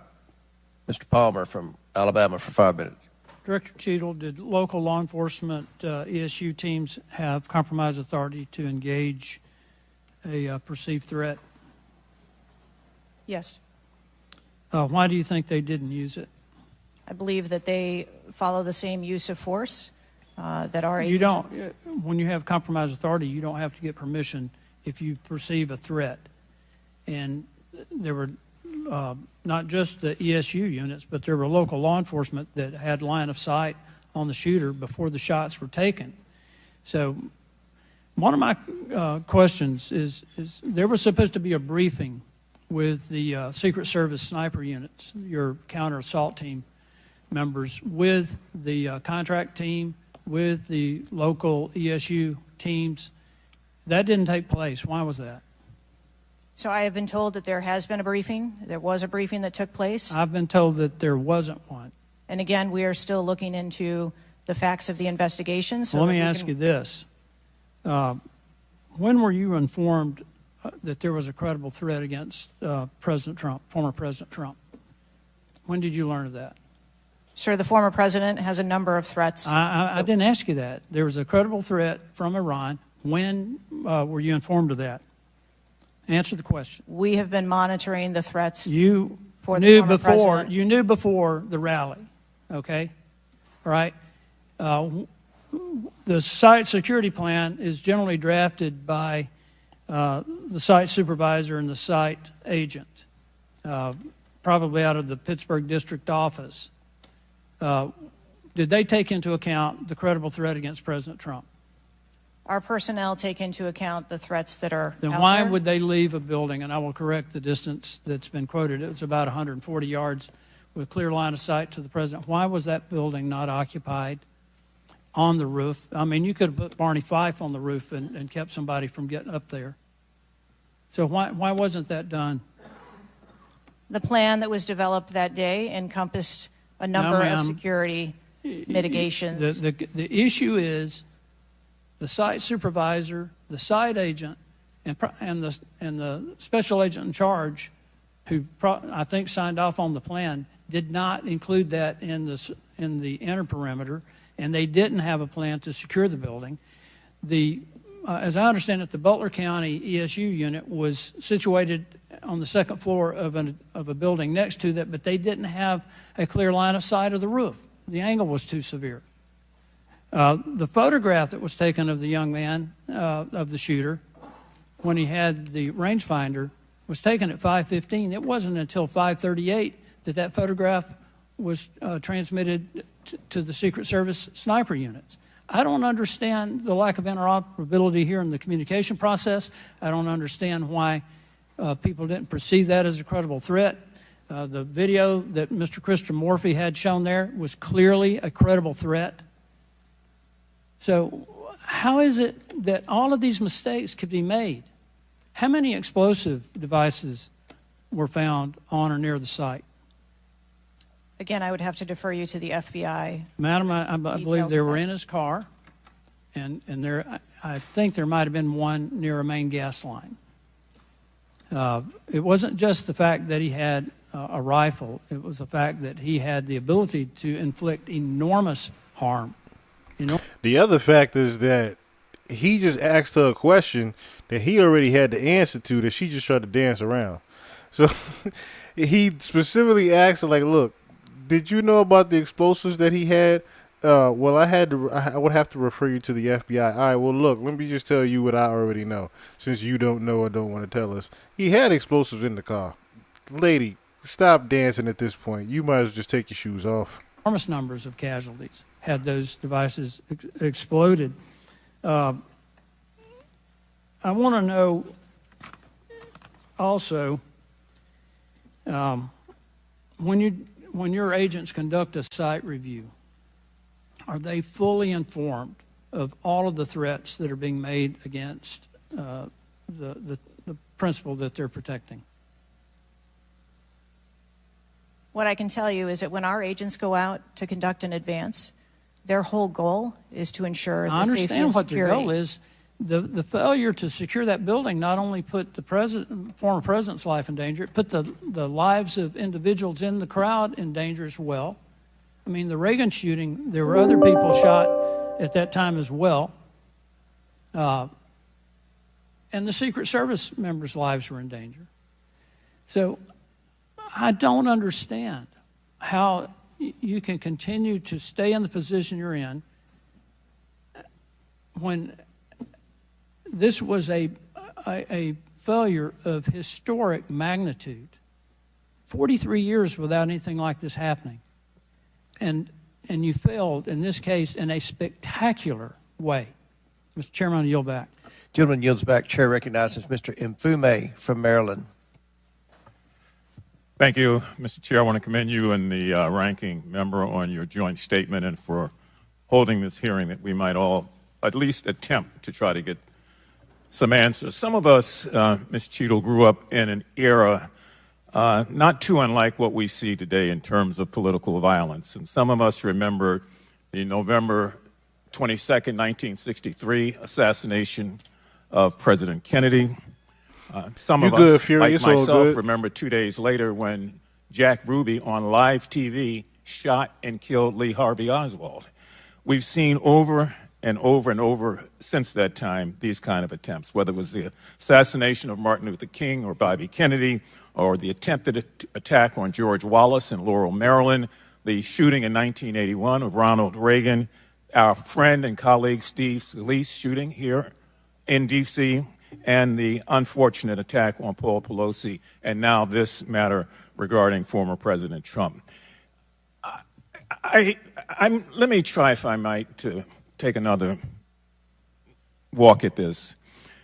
People just assume that whoever is in charge takes full responsibility when there's never been, at least on this magnitude and scale, this sort of failure. So when members ask you, are you going to resign, and you say you have no intention to, they are perplexed, like many people who watch what's going on. And there's some things I just don't understand. Why was the building, the ARG building, placed outside of the perimeter when clearly it was close enough for someone to launch an attack? So again, sir, we are looking into all of the details of how the advance was comprised, but I can tell you that there was overwatch on that building provided that day. By a drone? I'm not going to get into the specifics of technology or assets that were used in well, this forum. I think it's fair to say the overwatch failed because the shooter got up on the roof and stayed there for a while, and people had pointed him out. So do you think that your overwatch was a failure in that case? I think that we need to know the full details to understand how this occurred. And why Can't was the even rooftop left naked? You can't even answer the fact that the overwatch was a failure. And then he asks a very significant question here. So if there was no if there was nobody over on that roof, how did you guys even obtain the surveillance to know that there was someone there ahead of time? Was it by drones?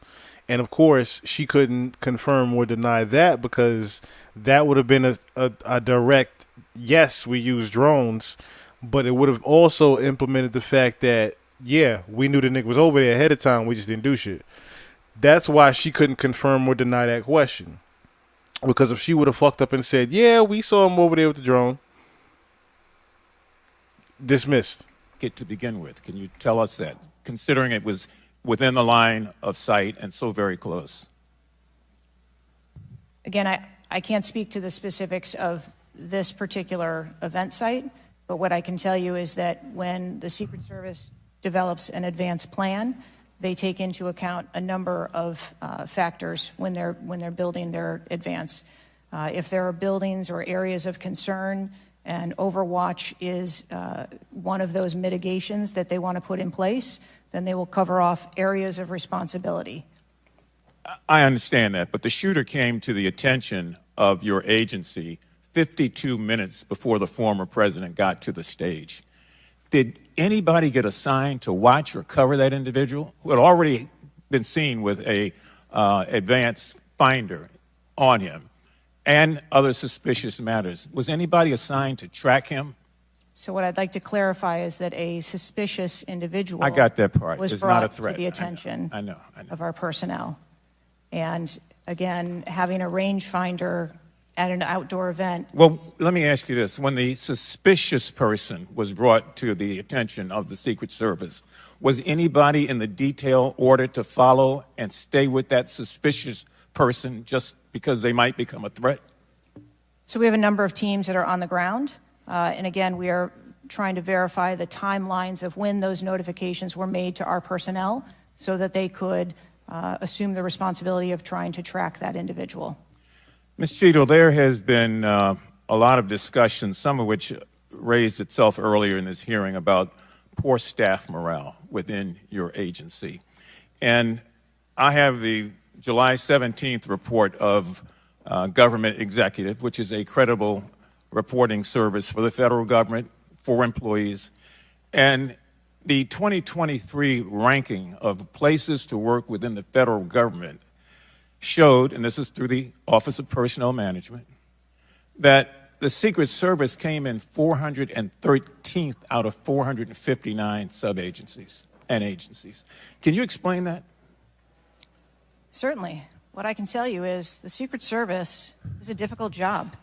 It challenges our employees daily. It's holidays, it's weekends, it's no leave periods. But, Madam, people come to work knowing that. You do explain that when you hire somebody. They know that. It's the same with other agencies. They miss holidays. They come to work at odd hours. But to be worked, one of the worst places to work within the federal government, 413 out of 459? I just need an explanation. What do you think as the director there? I think that this and that's the last question, but please answer Mr. Mfube's question. I think that this is a challenging job. I think that it's a challenging environment to be in law enforcement, and we do have a no-fail mission. And our folks are tasked with that every day, 365 days of the year. But I can tell you I've also taken a number of measures since I've been the director to recruit and retain and stem the tide of attrition in our agency, which will hopefully alleviate some of that. Thank you, Mr. Chairman. Chair now recognizes Mr. Sessions from Texas. Mr. Chairman, thank you very much. I join in the calls of all of our members to say thank you for doing this hearing on a bipartisan That's the thing, though. basis. Everybody was funded. All of them was funded. All of them were planned. This is the first time where the plan didn't go according to plan. So they're drilling her on the fact that, yo, this fucked up. We trying to figure out how this fucked up. Yeah, we know it wasn't. We know for a fact that, of course, Trump wasn't supposed to die. We know that. At the same time, some of us here know that we invested in him dying. So we trying to figure out how you fucked up to where he didn't die. That's one thing. Second thing is, we trying to figure out how you fucked up in where he didn't die. If you get what I'm trying to say in reading in between the lines.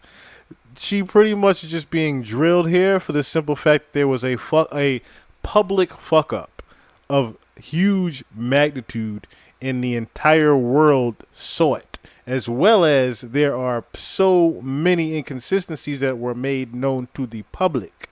Had this have been 1995, where nobody could know shit, we wouldn't even be sitting here drilling her. But because we have social media nowadays, and all this information is out there in public, these questions have to be asked to her. They just have to be. And him even quoting that from the magazine, that's like I said, that's the world we live in right now. A lot of them are quoting things from what they've seen on the internet, what they've seen on YouTube. And like one guy said earlier, like, yo, I got more answers watching videos on YouTube than I got out of you. Director, I'm not going to sit here and say you ought to resign, but I am going to say that you have not given us confidence that you have the ability to understand what happened, to take the responsibility in terms of understanding. You've spent a number of years. How many years do you say you've been with the agency? 29. Well, I spent 16 years with AT&T, moved 7 times with them, and had a really good feel about their operations, how they worked, what was acceptable, who was responsible. And I've heard you say today numbers of times, well, you've got to wait. Well, you've got to wait. Wait for the final report. When is the final going to happen? I mean, how long do we have to wait before you can give us credible answers? You've been there 28 years. You've had a few days to be able to draw your own analysis of this. You should understand the entire process. You talked about being on the team, perhaps in Georgia. You have talked about your experience in this. You've talked about the professional nature of the agency. That I don't doubt. But the director, just like it was when I ran my operations at AT&T, was responsible for making sure they worked. And in business, it either works or it doesn't work. There's no in between. It either works or it does not work. And your job as the, in essence, administrator, the director, is to make sure it looks right and works. And I've not heard you say one thing about my analysis is, I have asked these questions. It's always, I've got to sit back and wait for someone else to decide that. So I'm going to ask you a question that maybe you can answer. Have any employees been disciplined for their role in Butler, PA incident? No, sir, not at this time. I am asking those questions. So no employee has been disciplined and no employee has been placed in any position that would place their job in jeopardy nor their standing in the agency. We are still in the process of That's interviewing not what people. I asked. You're the person that runs the place. You're the person that knows right from wrong, good from bad. You've had a number of days, and now you come before this committee knowing you're going to be before us, and you've got to slough it off to someone else. Do you see where there was something that went wrong as a professional at an agency with 28 years, or do you have to count on someone else to give you the final report? I see that something went wrong, and I've acknowledged that something went Then wrong. what went wrong? I Was need the to- special agent in charge not doing their job? Was the shooter given extra time? Was the sniper doing their job? I mean, these are things that people who've been around for 28 years can analyze quickly. I watched it live on TV, and then within minutes saw a number of facts and factors that would have and should have been known by people who were there. You've got 28 years. You're showing up here telling us and the American public, well, I've got to wait for the final answer. What is your evaluation? I'm asking those same questions. Well, no, you're before the And committee. Tell us what went wrong. A special agent in charge, the person who was there. Tell us, and don't try and play a shell game with us. Do you have the ability? Missions done got fed up. What's good, Hippie TV? Missions. Sessions done got fed up. Sessions done got fed up with her bullshit. Like, look, I'm getting tired of you telling us that you got to talk to somebody else. That's the same thing Fear B said. I'm getting tired of you telling us that you got to talk to somebody else to get your damn answers. Can you answer anything to us up here? I don't care about what somebody else got to tell you later on. Can you tell me something right now? To effectively, as the director of this agency, to understand what went wrong and at least tell us, I do or don't know what I'm doing. And we come away with, and I'm not asking for you to resign. I'm asking for you, if you've got this experience, then you should be able to say to us, we know what we did wrong. It was a failure in our system, and we're immediately making these corrections. That's why you're having a difficult time with this group of members of Congress, because we saw it too.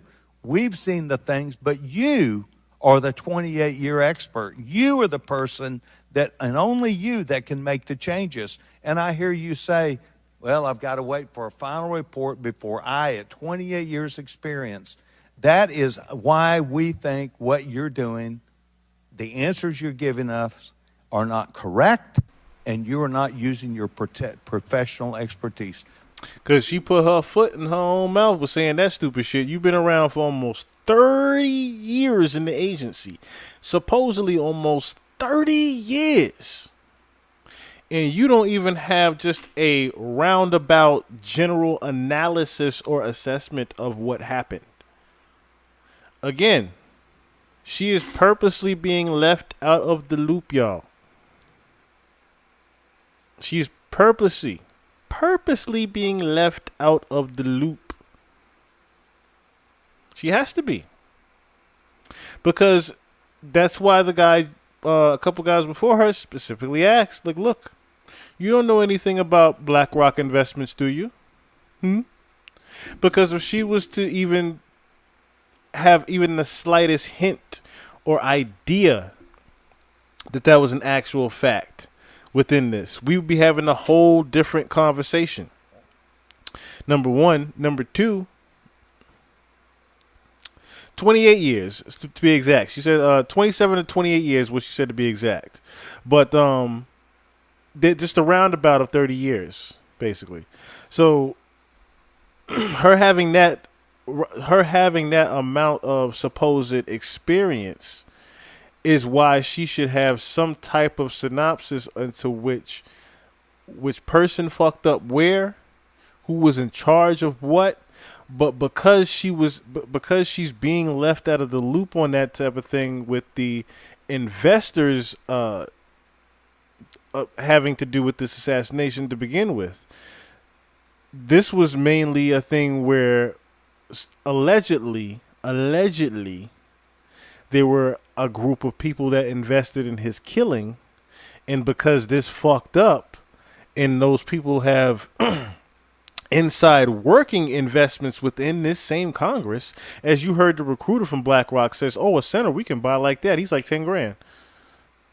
We can buy a senator like that from Congress, he's like 10 grand. You have to think about it now. How many of those people are bought by BlackRock sitting in that very courtroom besides her? Mr. Chairman, I will allow her to respond. I am asking those same questions, sir, and I assure you, when I have a full and complete report of exactly what happened, there will be accountability, and we will make changes. Before I recognize the question, just out of curiosity, Director, it's been 9 days. Every American wants these questions answered. Do you have a ballpark estimate of what Mr. Sessions asked you would be able to answer? So I can tell time-wise? I can tell you on our mission assurance internal investigation, we are targeting to have that completed within 60 days. There's also an external investigation that is going to be taking place. There are a number of Office of Inspector General investigations as well, and we are working in concert. And then, of course, there is the Department of Justice, FBI, criminal investigation. Chair recognizes Ms. Ocasio-Cortez from New York. Thank you, Mr. Chairman. Director Cheatle, respectfully, what you had just laid out about 60 days. We are currently in the midst of an especially concentrated presidential campaign in the moment. That is also paired with, of course, elections happening across the country that are happening in about 100 days. So the notion of a report coming out in 60 days when the threat environment is so high in the United States, irrespective of party, is not acceptable. And I think it's very important to understand that. This is not theater. This is not about jockeying. This is about the safety of some of the most highly targeted and valued targets internationally and domestically in the United States of America. So the idea that a report will be finalized in 60 days, let alone prior to any actionable decisions that would be made, is simply not acceptable. It has been 10 days since an assassination attempt on a former president of the United States, regardless of party. There need to be answers. Again, this party, this committee, this is not a moment of theater. We have to make policy decisions, and we have to make them now. We do.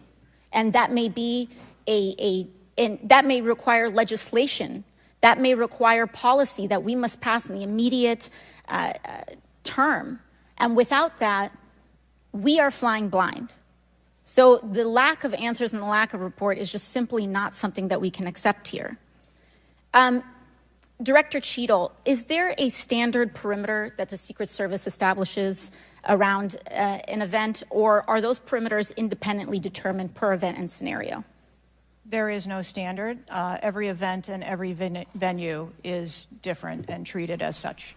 So each event has a different perimeter that is established depending on the logistics of that event. Now, you established earlier that I thought she wasn't in charge of the security and planning. Before she said she was, then she said she wasn't. Now all of a sudden she is again. Interesting. Building upon which the shooter operated from was outside of that established perimeter, correct, for the Butler, Pennsylvania event? It was outside of our secure perimeter, yes. Now, that building was, I believe, 500. How far away was that building from the president? It was approximately 200 yards. 200 yards. Now, the individual used an AR-15 in order to act out his assassination attempt.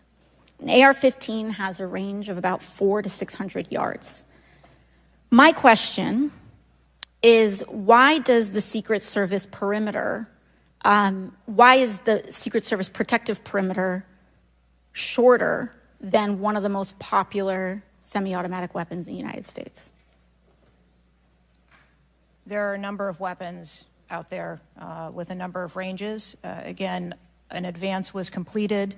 The determination of the perimeter, I'm not going to speak to specifics, but there are a number of factors that are taken into account when we determine our perimeter. Some of it has to do with terrain, some of it has to do with buildings, some of it has to do with assets and resources that are available. And so what I'm hearing is that a perimeter was not established outdoors in an outdoor venue that would prevent an AR-15, which is one of the most common weapons used in mass shootings, from being able to be within the range of Secret Service protection. A perimeter was established, and even though there were buildings that were outside of that perimeter, it wasn't just that building. There were a number of buildings in the area, and there was overwatch that was created to help mitigate some of those buildings. Respectfully, Dr. Cheatle, as well, as a person who has experienced an enormous amount of threat incidents, including incidents that have never been reported publicly, there is a common pattern that happens here, whether it's Secret Service, FBI, Capitol Police, local departments. After a critical security failure, we often hear there will be an independent investigation. That independent investigation gets set up. Usually the expectation is between 2 to 3 months after the incident, and then nothing really occurs from there. The report is usually not satisfactory to the questions that are usually being raised here. And most importantly, corrective action is rarely taken. If I were to state anything that I think is profoundly important, is that we need to have answers to the public. Ideally, I would encourage you and the agency to be more forthright with the members that still have yet to have their questioning, because the public deserves to have full confidence, and the stakes are too high. The violence that could break out in this political moment, regardless of party, in the event of someone getting hurt, constitutes a national security threat to the entire country. Thank you, and I yield back. Could I go back to something you Yes, said? please. Feel free, Director. Ma'am, if I could just speak to something you said at the outset when you started your questioning. I want to assure you and everyone on this committee that I'm not waiting for a report to take action. We have been conducting analysis all along, and we have been... And there you have it right there. And she shouldn't have even opened her mouth and said that right there, because she could have left it at, "I'm waiting back for a report." Because now you didn't put you didn't put your foot in your mouth even further. The biggest thing that someone said to you was to give you the quote unquote alibi out of this was that you are waiting on hearing back from someone, which we all know that you are actually waiting to hear back from someone, because you're not actually the person that is the main puppeteer, I should say, as far as this goes. You are just another puppet in this play. But the fact that you have now said that you are not waiting on a report or any type of investigation lets me further know what it is you really do.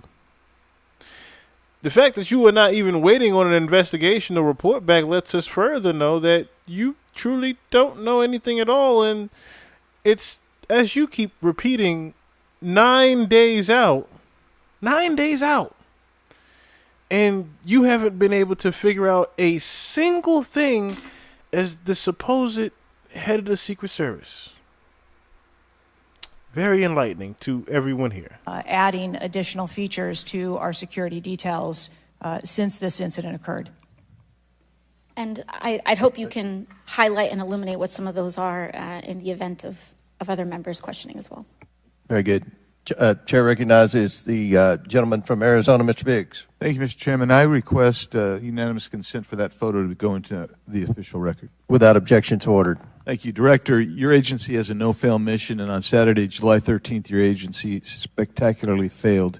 The failure resulted in the death of Corey Comparator and serious injury to two other rally attendees, David Dutch and James Copenhaver, besides the injuries to President Trump. It is unfathomable that a 20-year-old on the radar of Secret Service and local law enforcement before President Trump went on stage was able to climb onto the roof of a building with a rifle and fire off multiple rounds before he was neutralized. Was Mr. Crooks acting alone? Again, I would have to refer you to the FBI's investigation. Was he just a lone gunman? I would have to refer you to the FBI's investigation for motive.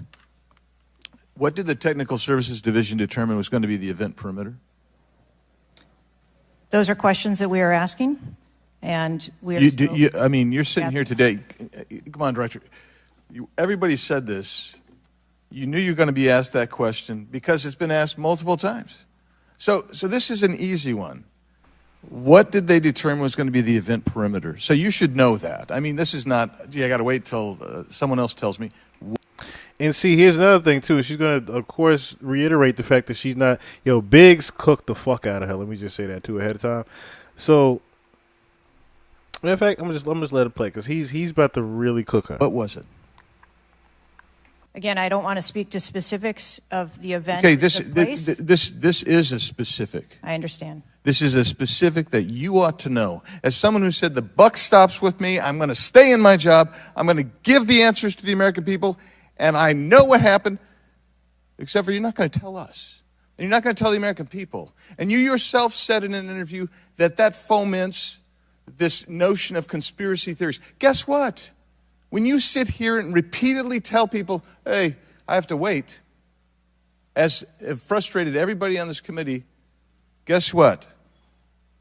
It undermines your credibility and whether you're really going to get to it. So I'm going to ask you again, what did the Technical Service Division determine was going to be the event perimeter?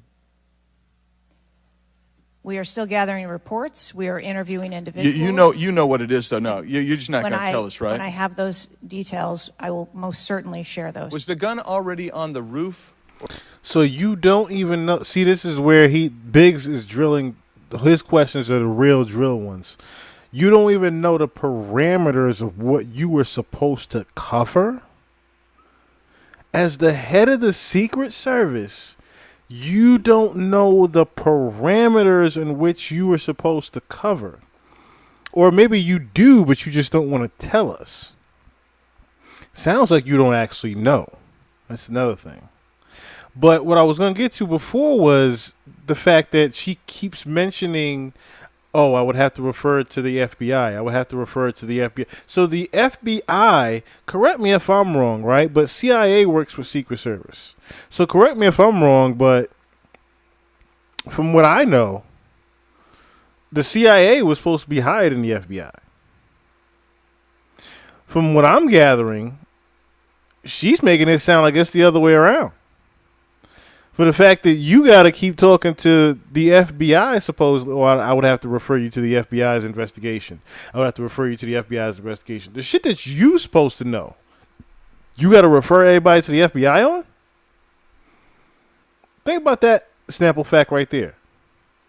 You got to refer them to a lower tier than you for information? Excuse me? Or did the shooter carry the gun up with him? I do not have that information at this time. Well, when was the last sweep of that roof done prior to the rally? I do not have that information at this time. So, how many holds? At this point, she just got tired of all them fucking questions. Just said, I do not have this information. Ask the FBI. I don't know. I mean, so most of us here have been in events, and Secret Service has been there. There's been security. And I can't tell you how many times we've said there's going to be a security hold right here. So we're going to wait. And we wait to 1 or 2 or 3 minutes. And yet we're hearing from you, apparently, that there were no holds in place. So ever instituted here with President Trump's going on stage. And you said, and this is, I think, connected with this, you said they hadn't adjudicated the shooter to be a threat. He was adjudicated to be a suspicious person, even though we've got some dynamic video that Mr. Krishnamurthy put on the video for us. So I guess my question for you is, and I think you answered this, I just want to see if you're consistent with what you said about an hour and a half ago. What do you do if a suspicious person is identified by the agency? So at a number of our events, it is not unusual. I know it's not unusual. What do you do? Those individuals that are identified as suspicious, we will send teams out was a team sent out here then? There were teams that were sent to identify and interview that individual. They were sent to interview the individual who's scampered up in camo on top of a roof within 130 yards of his target. And did your team get there? When did your team get there to conduct that interview? I don't have the details on the timeline. It is my understanding. So if you did send, if they did send a team, and they're going to interview him, and you described that earlier as an investigation, why didn't they put a security hold on President Trump going on stage at that rally? At a number of our protective sites, there are suspicious individuals that are identified all the time. It doesn't necessarily mean that they constitute a threat. Of course not. But here you got a guy scampering up the side of a building on top of a roof. It's identified to you, and you said you sent a team there. And you can't answer that. And this gets to one of my finer points, Mr. Chairman, if I can make it.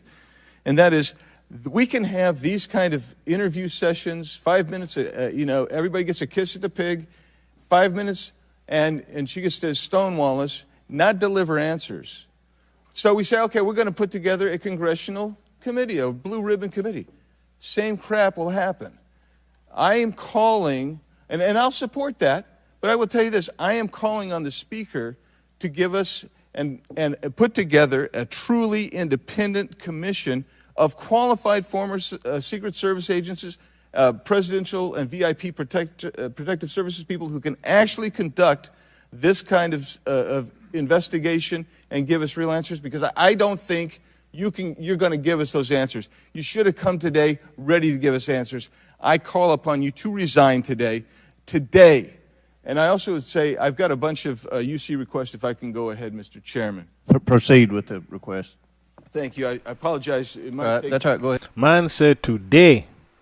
Not tomorrow, not next week, today. We want you to resign today with the bullshit that you done hit us with. Furthermore. But yeah, I was just Googling that as well. So yes, the Secret Service and the CIA, supposedly there is no actual hierarchy. I didn't even know that. So that's a quick Snapple fact for everyone here, including myself. There is no actual hierarchy with that.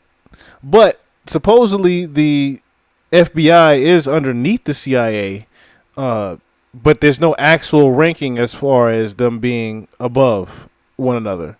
And internally, the Secret Service and the CIA actually have completely different roles.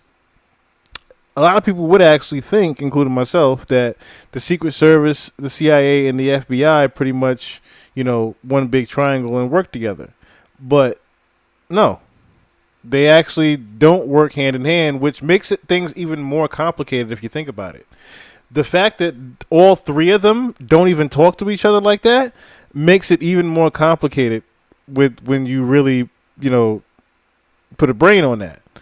Because if they aren't even communicating with each other like that, something like this could easily happen anytime. Number one.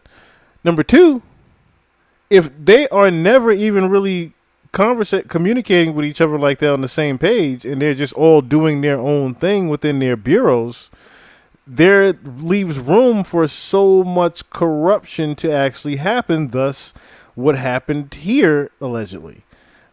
The corruption was outside of the parameters of Congress.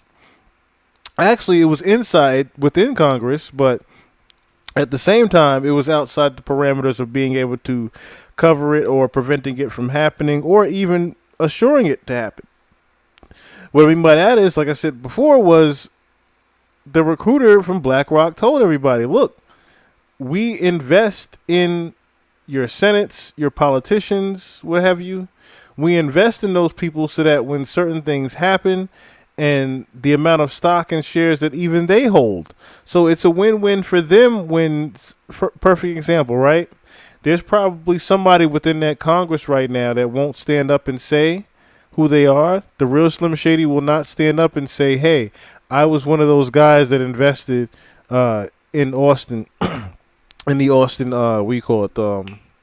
basically the BlackRock investment for Trump to die.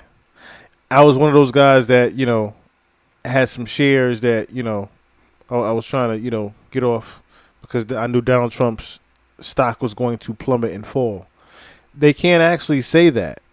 So because they can't actually say that, we are getting this public gangbang drilling of this Director Cheatle. It might take a moment. Very important. Anthony Guglielmi, the Secret Service spokesman, one from him. Without objection, so ordered. Article, U.S. Secret Service says it previously denied Trump requests for additional resources, New York Times reports. Without objection, so ordered. Secret Service says it denied earlier Trump requests for more federal resources. Without objection, so ordered. Secret Service acknowledges denying some past requests by Trump's campaign for tighter security. Without objection, so ordered. Preliminary findings by Senator Ron Johnson and his committee. Without objection, so ordered. Articles entitled, Notice Anything Different About Trump's Secret Service detailed. Next, former Biden official corrects herself after saying Dems must turn their fire on Donald Trump to beat him. Secret Service director says buck stops with her, but she will not resign. Disney Star Wars Mark Hamill cracks joke about Trump's ear bandage following assassination attempt. Biden, I haven't engaged in inciting rhetoric. Trump has. I'm just talking about threat to democracy. Piece called Who is Secret Service Chief Kimberly Cheatle? Charlemagne the God says Trump solely responsible for violent rhetoric that led to attempt on his life. Video actress Amanda Seales pushes conspiracy theory Donald Trump assassination trip was staged. Report Secret Service identified rooftop as a potential vulnerability days before the rally. Watch BlackRock removes ad showing former President Donald Trump's would-be assassin. Why does the Biden administration have 100% confidence Secret Service after assassination attempt? Secret Service director, we didn't put snipers on the roof because it was kind of sloped. Here's what Thomas Matthew Crooks did in the days leading up to Trump assassination attempt. Secret Service director under scrutiny for diversity initiatives after Trump assassination attempt. The official story on Trump's shooting makes no sense at all. Andrew McCabe says Trump assassination. Mr. Chairman, point of order. I'm happy to assent to all of them.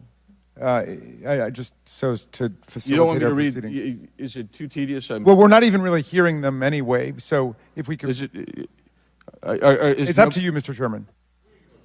You would like me to slow? I'll slow it down. I was probably going too fast. Secret Service's explanations for security failures ahead of Trump assassination attempt are not adding up. U.S. reportedly received intel of Iranian plot to assassinate President Trump. What WTH, Secret Service now saying that they didn't put any agents on the roof because slight slope was too dangerous. Report, U.S. officials received intel of Iranian plot to assassinate Donald Trump before Crook's attempt. Exclusive GOP rep Cloud. Homeland Security Agency is interfering in House's assassination investigation. Why Trump's raised fist after surviving assassination attempt is triggering the liberal media. Questions swirl over the security lapse at Trump rally, reviving old concerns about Secret Service. Secret Service scrambles to shift blame after Trump shooting as backlash hits hard. Right in front of us at that, Christine. Right in front of us at that. Must-see 6-camera split screen of assassination attempt captures everything shooter was in open 2+ minutes.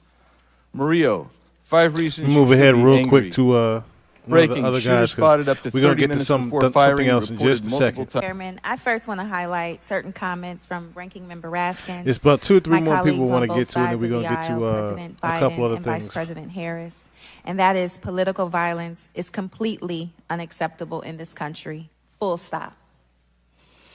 It is an assault on our democracy itself, and I am devastated by this attack on a candidate for the president, for the office of the highest office in the land, and continue to pray for the victims of this shooting and their families. As someone who has known gun violence firsthand, no one should have to experience the pain of losing a loved one to weapons of war. It is deeply unfortunate political violence has become far too common.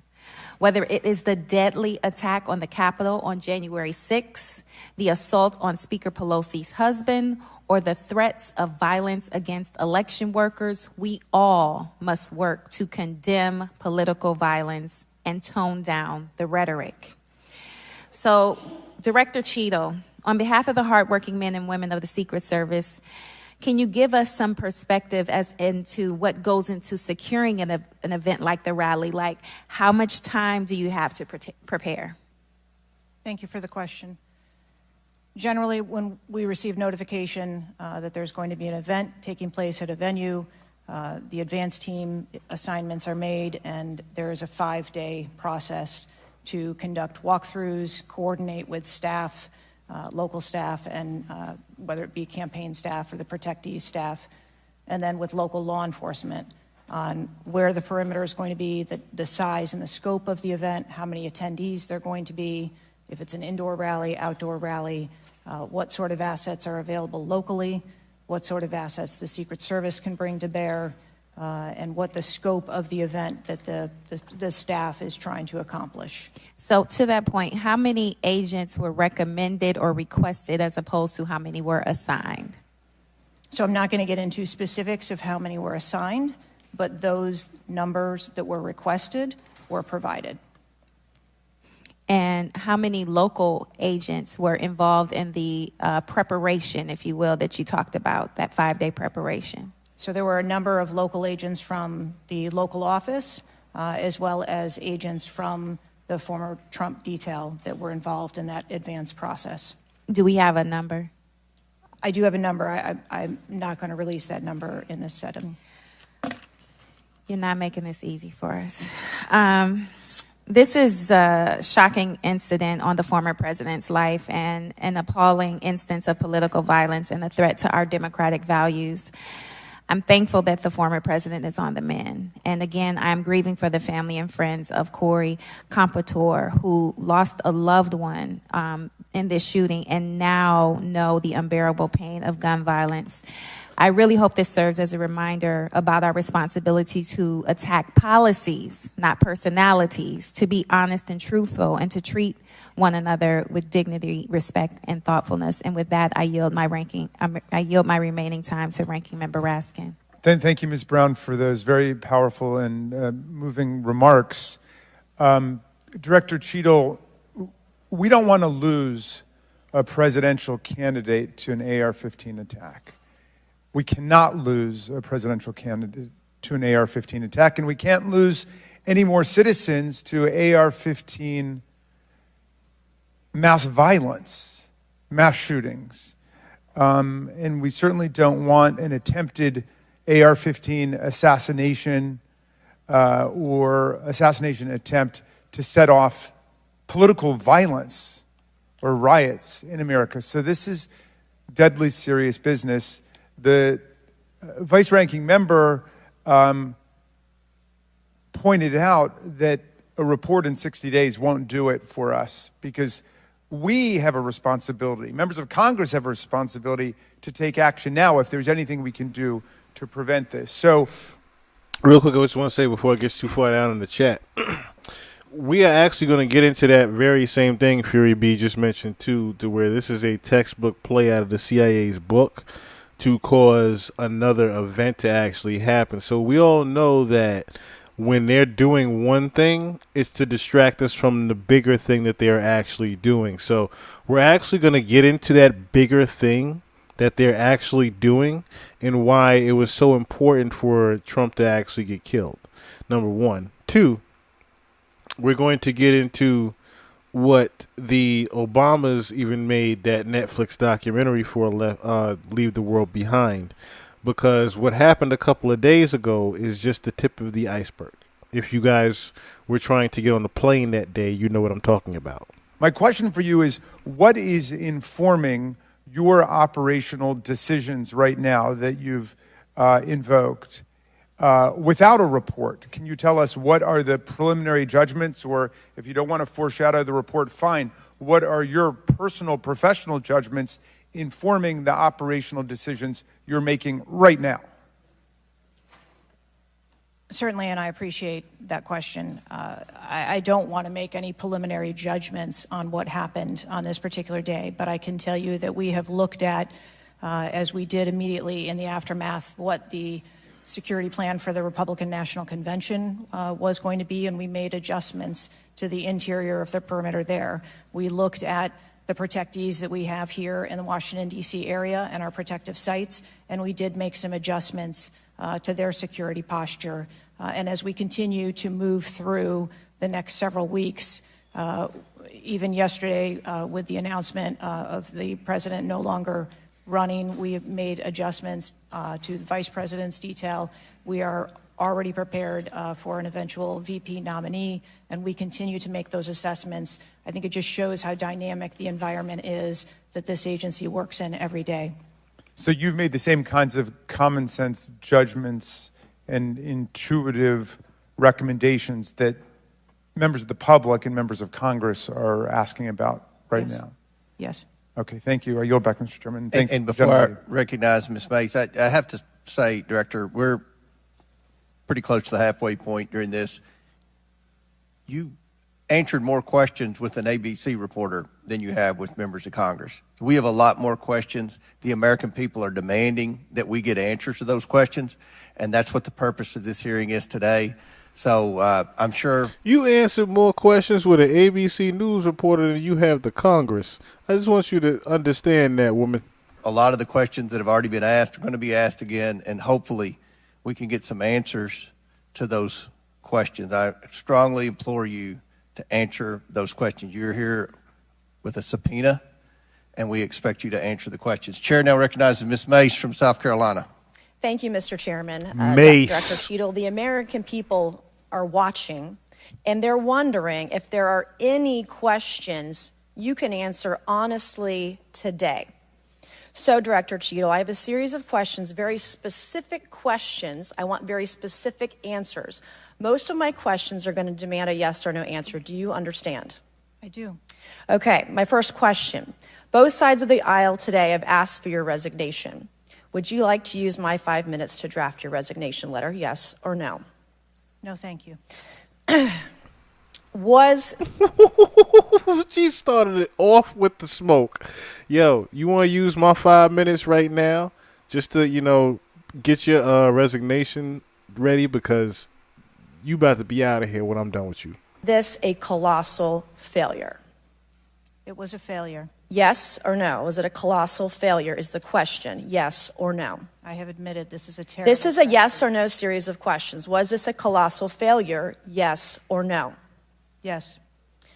Was this tragedy preventable? Yes or no? Yes.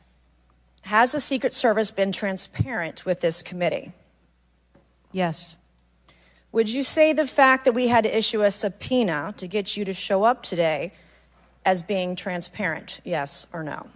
I have always been yes eager to or no? come You didn't and want to talk answer to the the question. committee. We had to issue a subpoena to get you to show up today. That is not transparent, by the way.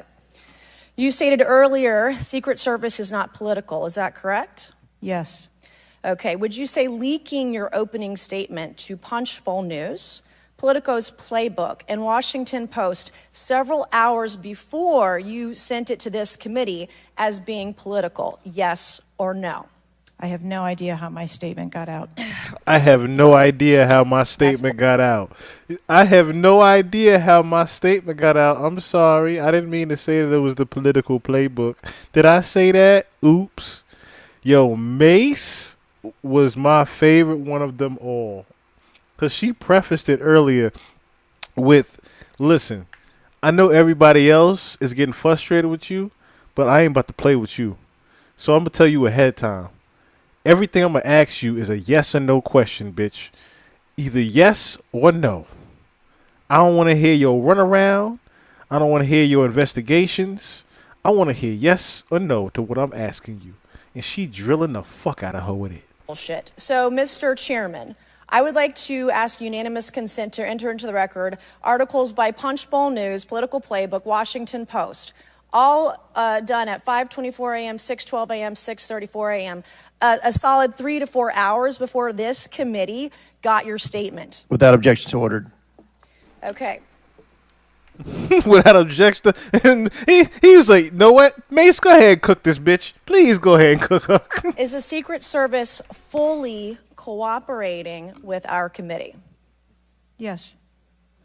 Okay, you say you're fully cooperating with this committee. On July 15th, this committee sent you a list of demands of information that we wanted. Has the Secret Service provided this committee a complete list of all law enforcement personnel that were there that day? Have you done that? Have you provided a list to the Oversight Committee? Yes or no? I will have to get back to you on that. That is a no. I'll have to get back to you on that. She said, that's a no. You have not even been. So, on top of the fact that she don't know shit, she got the list of questions way ahead of time of what the fuck she was even going to be asked, and still can't answer. That's what's fucking them up and that's what's frustrating them so much right now, is the fact that she literally got this list of questions that she was going to be asked and still is giving them a runaround. They are pissed at her for that. Have you provided all audio and video recordings in your possession to this committee, as we asked on July 15th, yes or no? I would have to get back to you. That is a no. You're full of shit today. You're just being completely dishonest. Mr. Chairman, Mr. Chairman, I want to. Come on. We have to. You are full of shit today, ain't you? Ooh, that's what Mace was my favorite one. She was my favorite one. She said, look, you are full of shit. I just want to tell you that right now. You sitting up here lying to this whole Congress telling us that you don't know shit, but you got told ahead of time what you was going to be asked. You were briefed on how you were going to be asked it, and you still ain't do your due diligences and find out any information for us. Lady, kiss my ass. That's basically base right now. Maintain decorum in this committee, Any, no matter how have you provided upset we any get. and all memos to this committee that we've asked you on July 15th? Have you provided all memorandums within the Secret Service? I would have to get back to you on that. That is a no. You are being dishonest or lying. Like you're being dishonest here with this committee. These are important questions that the American people want answers to, and you're just dodging and talking around it in generalities. And we had to subpoena you to be here, and you won't even answer the questions. We have asked you repeatedly to answer our questions. This isn't hard. These are not hard questions. Have you provided us all communications from the Secret Service related to that day and that rally? Have you provided this committee? We've asked for this information on July 15th. Have you provided any of this information that this committee has asked of the Secret Service? Any of it? I'll have to get back to you. Have you even read this letter that we sent you? Did you even read this? Yes. Okay. And you have said you don't know, you have no idea. Well, the answer is no. We haven't gotten a single document or piece of information or data from you or your agency in related to the rally that we have asked you for. So was this attempted assassination of Donald Trump a failure of training or execution or both? I think that those are answers that we need to Training, examine. execution, or both? Which one? I think those are answers. All right. How many Secret Service personnel have lost their jobs due to this colossal failure? At this time, none. How many Secret Service personnel have been required to take a refresher course on how not to let people shoot Donald Trump? Our personnel are currently operational. We are examining the facts of this investigation, and we will make the changes necessary. What time did law enforcement become aware that there was an individual on the roof with a clear line of sight to President Trump?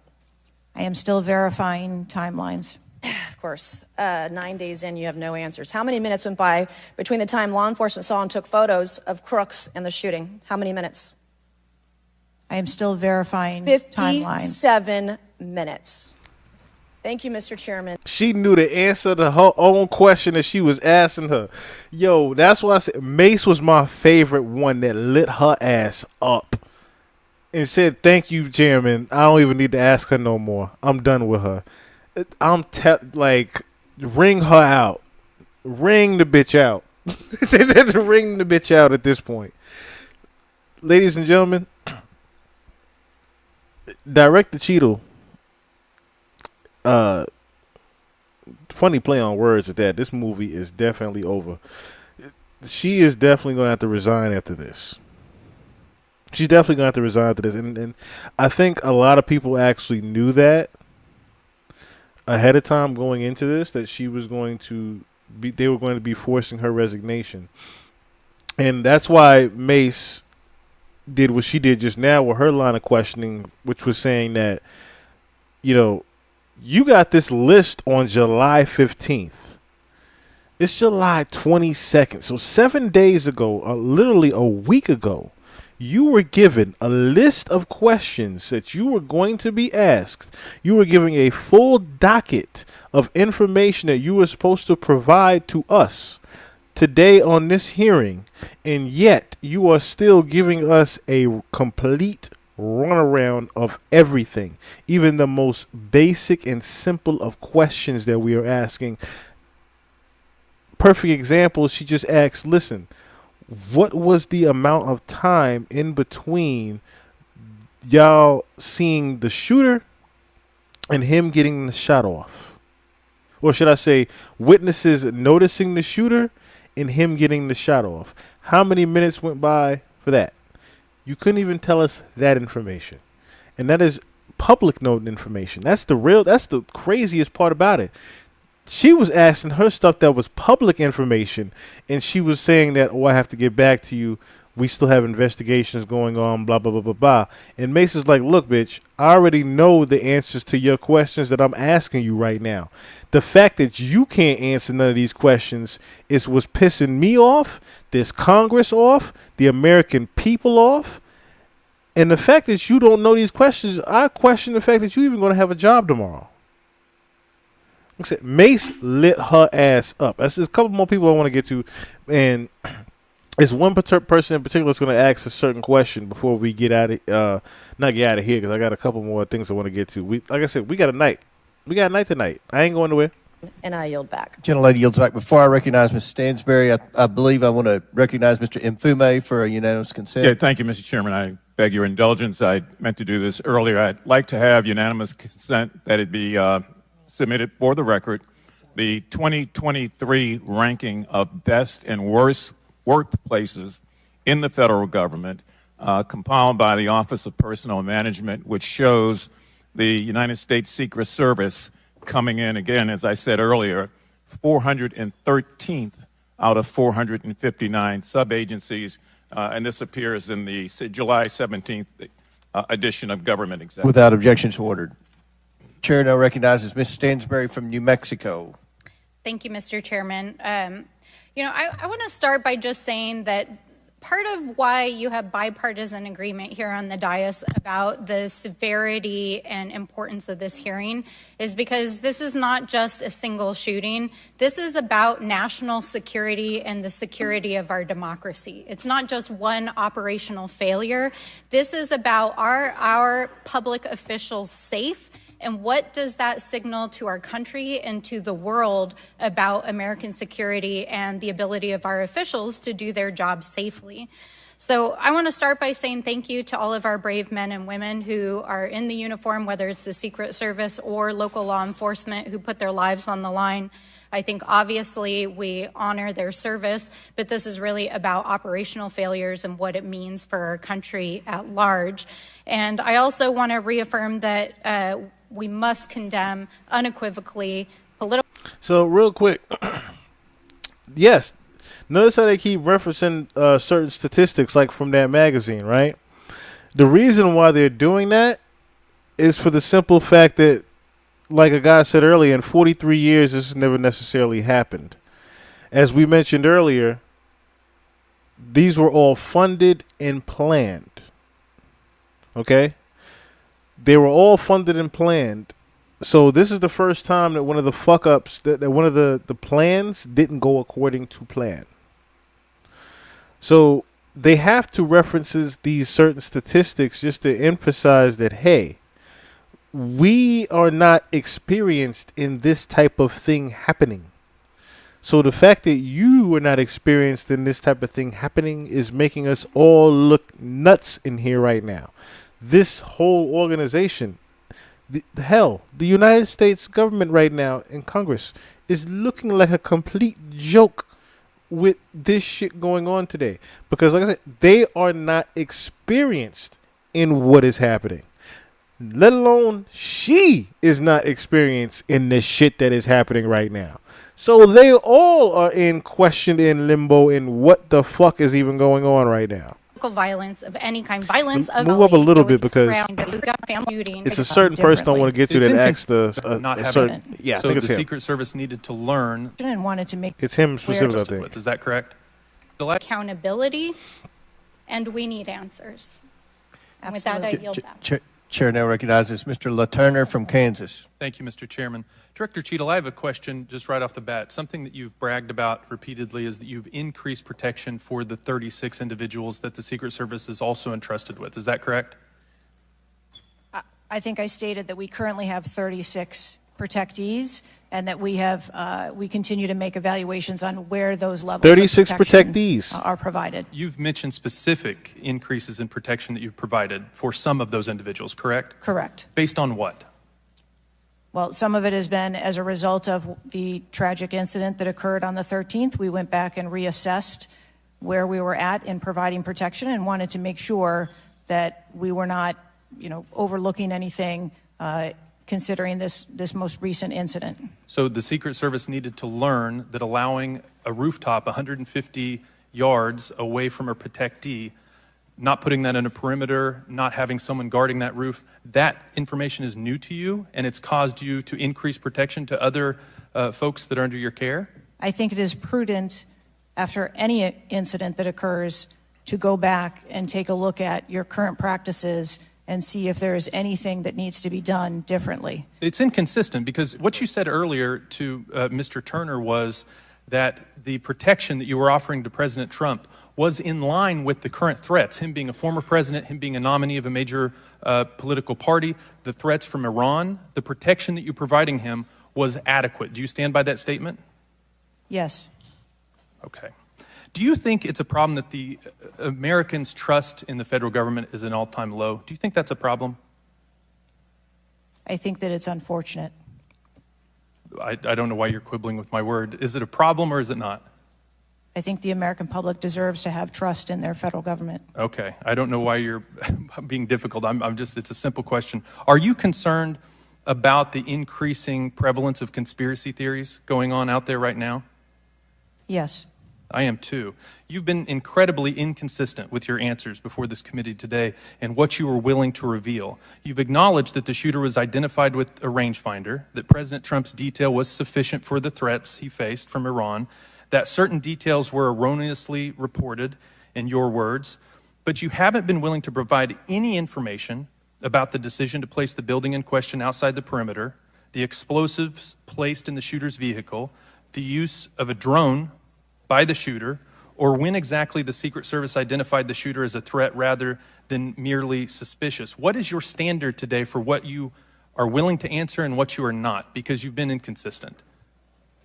I'm certain that you can understand that some of the information that's been provided to you thus far has come from the FBI's let me see if I can get the Frost and McDonald real quick. A suspicious Here's person Frost, yeah, at the Frost. Layers Pro Chair. Frost and McDonald and got like acknowledging that Mace. this is still in. That could be. Oversight hearings like this are essential components of an investigation, and I want to thank the chair for pulling this together. Madam Director, I appreciate you for being here. The events of July 13th raised serious questions about the efficacy and thoroughness of the security protocols in place.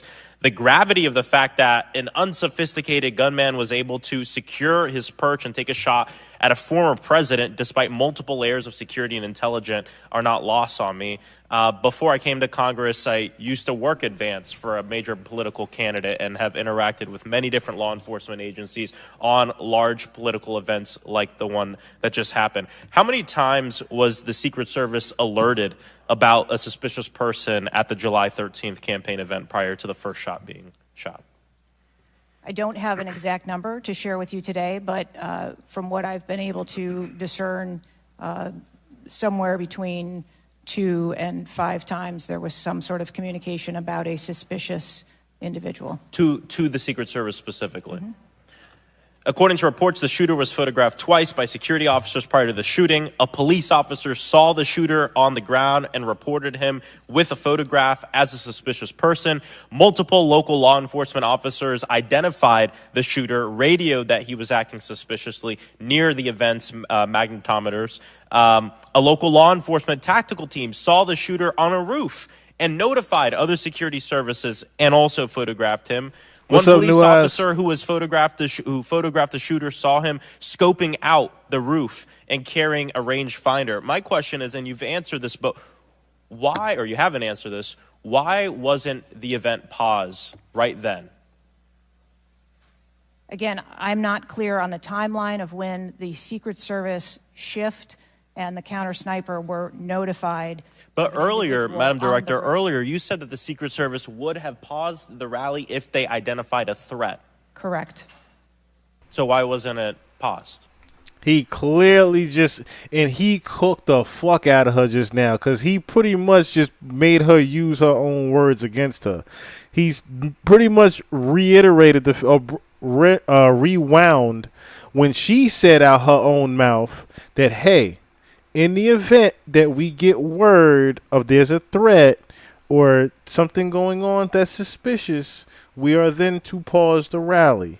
So you were also notified during the rally that, hey, there is some type of suspicious activity going on. Hey, local authorities have told you what's going on. Hey, someone's seen something. Hey, there's a guy with a rifle. Hey, there's this going on. You ain't took not one precaution in pausing it. And this was out of your own mouth that you said, yes, and Christine just said it earlier too. Yeah, you telling on yourself now at this point, because that's how tired she is. That's how tired she's getting right now. They drilling her so bad that she tired and telling her damn self right now, like, look, I don't know shit about fuck. Because I have to assume that they did not know that there was a threat when they brought the president out on the stage. I feel like this is a breakdown in communication between local law enforcement, you all, and other actors at the rally. And again, as someone who's worked on these, I understand that there's multiple people with multiple with the ability to make different decisions on the ground. I've taken over the last week, I've spoken with a lot of folks in local law enforcement in my district and across the country that I've worked with before, and other people have brought up concerns around being able to communicate with with Secret Service during these big events and having their flags taken seriously. I do believe that if Secret Service believed that there was a legitimate threat, that they would have paused the rally. My concern is before that something was flagged and it wasn't taken as seriously as it should have been taken. So I think this shows an issue with communication. And I want to know, Madam Director, what you intend to do to fix that, not in 60 days, but now. We are in the middle of a presidential election, obviously a former president who had an assassination attempt, another rally goer who was killed due to this gun violence. We now have a presumptive nominee of the Democratic Party who's also historic, first black woman to be running for president. And so I am worried about everybody's life. What do you all intend to do to fix this communication breakdown and making sure that you actually take what local law enforcement, local folks are saying more seriously? We take what local law enforcement relays to us seriously. Let me just be clear on that. As far as the communication, But not this time. We always trust our law enforcement partners and have a great relationship with them. We are looking at whether or not there was a communication breakdown. If that was the case, we will take steps to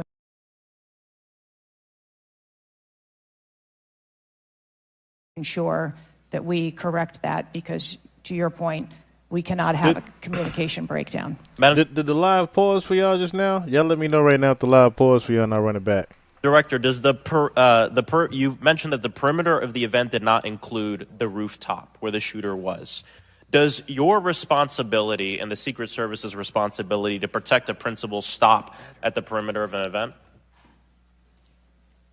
Our responsibility is to ensure the safety and security of the event itself and the protectee who is attending that event and the personnel who are protecting. So you would say the fact that the rooftop was outside the perimeter is not an excuse for what happened, saying that it was outside the perimeter of the event?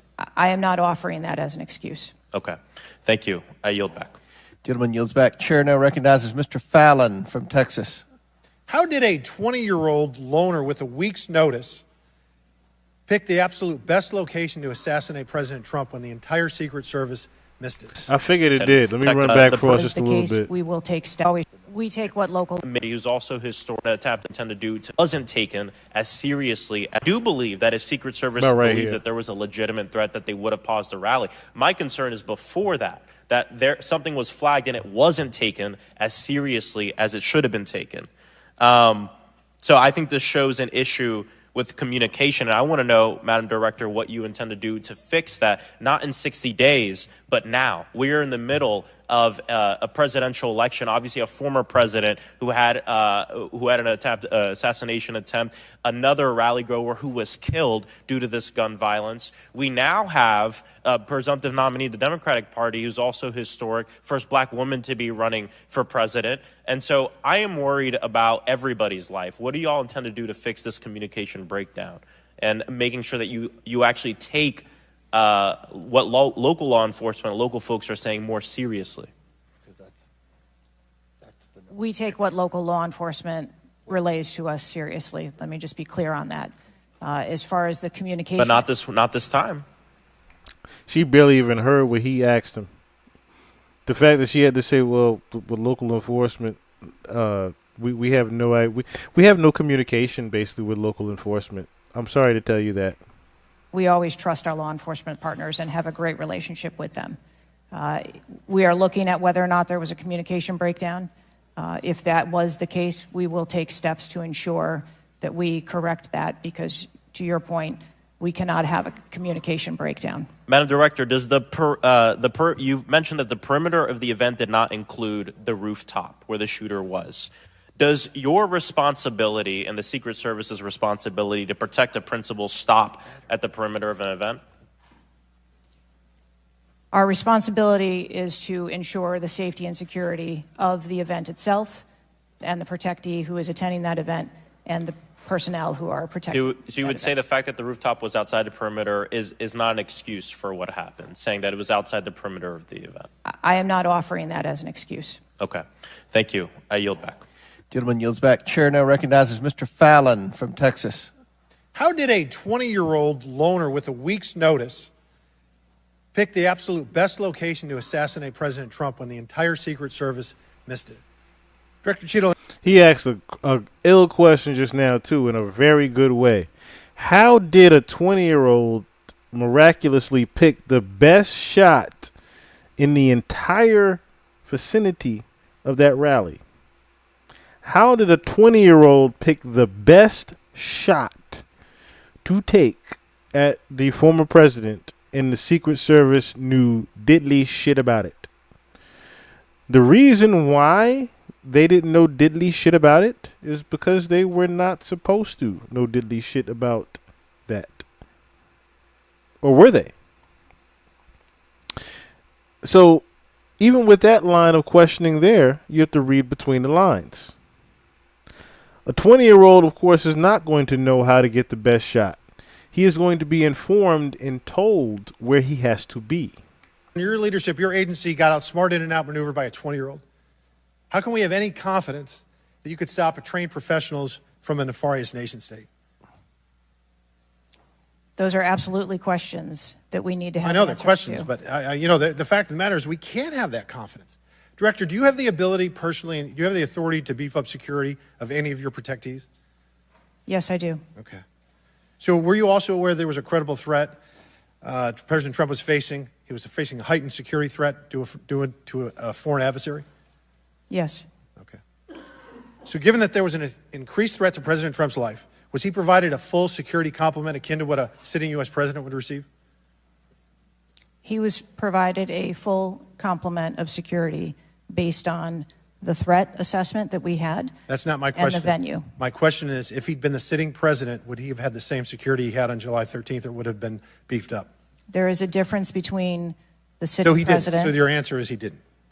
And continuity of government and the responsibility So he that we did have. not. Okay, there wasn't a CAT team, a full CAT team on site. There wasn't counter surveillance teams on site.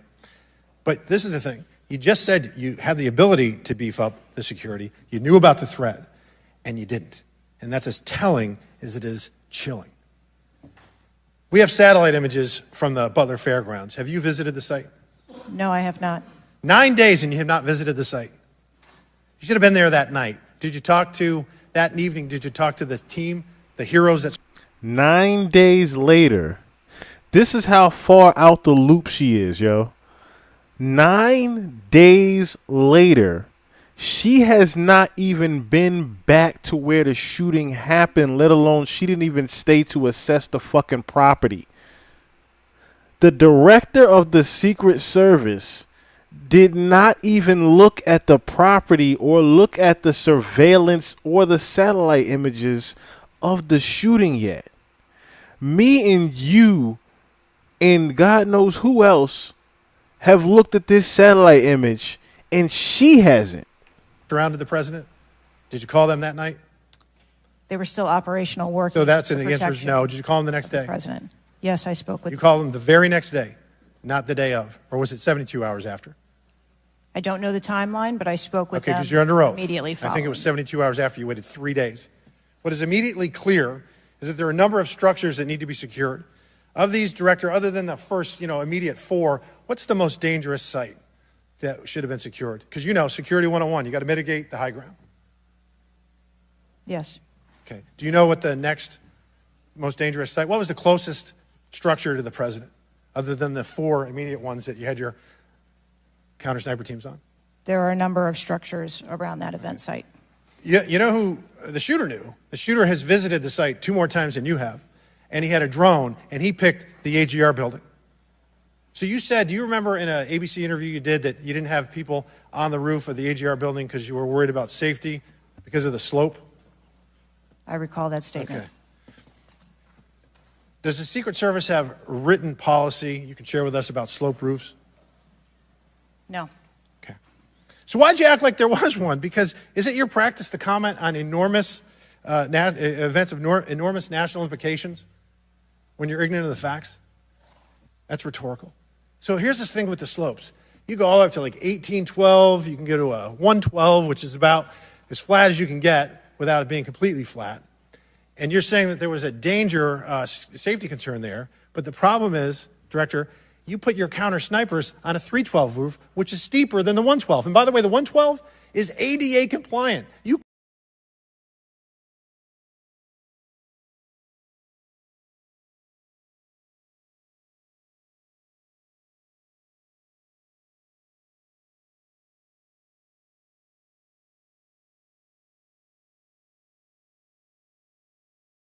Hold on. Mic 1 2, mic 1 2. Okay, here we go. So you said out your own mouth reports, you even confirmed it, you recall saying this, that you did not put snipers, or should I say counter snipers, you didn't put a team on the other roof where the shooter was because the roof was quote unquote too steep. But then you put the same snipers, the same counter snipers that supposedly shot Thomas Crooks was on a much steeper slope of a roof. So you said that you did not put anyone on that roof because it was too steep and it was dangerous for them. But then you look over at where they actually are and you see that they're on a steeper roof with a much deeper slant.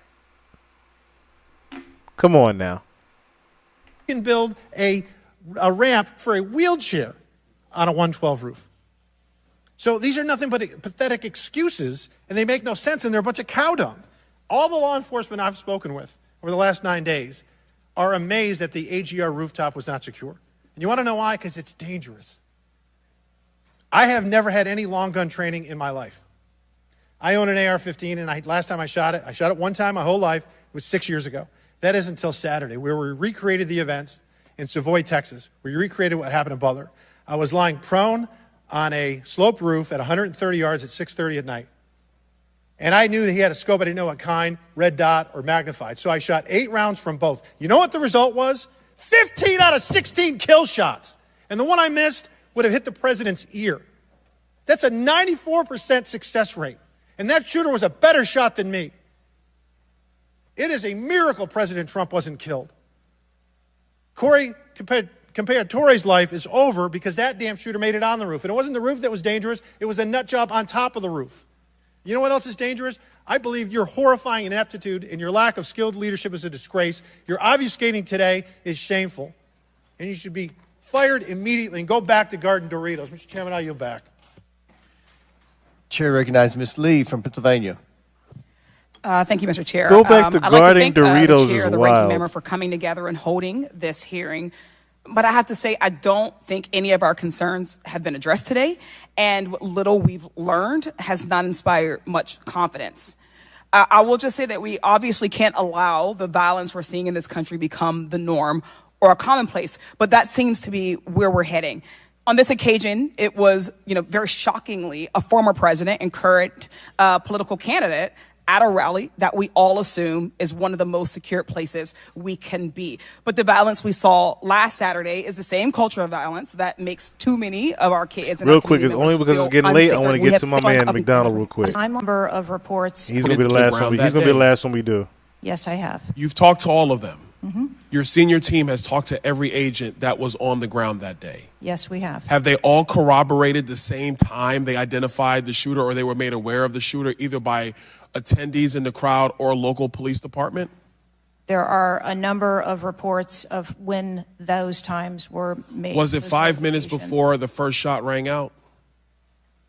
No. Generally speaking, was it 10 minutes before the first shot rang out? No, it Was was. it 15 minutes before the first shot rang out? It was less than that time frame when it was identified as a threat. How many days before the shooting took place did Secret Service actually do their advance work to secure the facility that the rally was going to be held at? 5 days. In the 5 days prior, when the security advance team did their work, did they identify the rooftop as a potential threat? Again, I'm pulling those reports and that information. It's been 9 to days, conduct those Madam interviews. Director.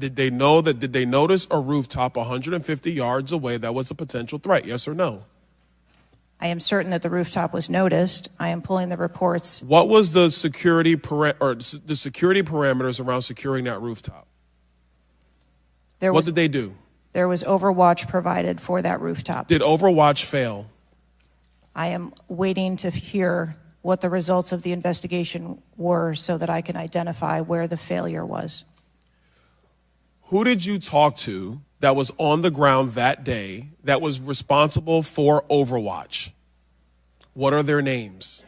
I'm not going to provide their names in this setting. Did you talk to the people that were providing Overwatch that day? I've talked to the people that conducted the advance on that day and that were working the shift and were the counter snipers on that day. So you talked to the counter sniper team, you talked to the people who were providing Overwatch that day, and you talked to the advance team, correct? Yes, sir. What did they tell you? We are putting together a comprehensive report so that I can identify exactly where the gaps and the failures. When the counter sniper team was on the roof and they identified that there was suspicious activity on the roof in question, what was the chain of command's orders around the person on said roof? Because I'm quite sure somebody saw under your organization, the Secret Service, I'm quite sure somebody saw the shooter on the roof.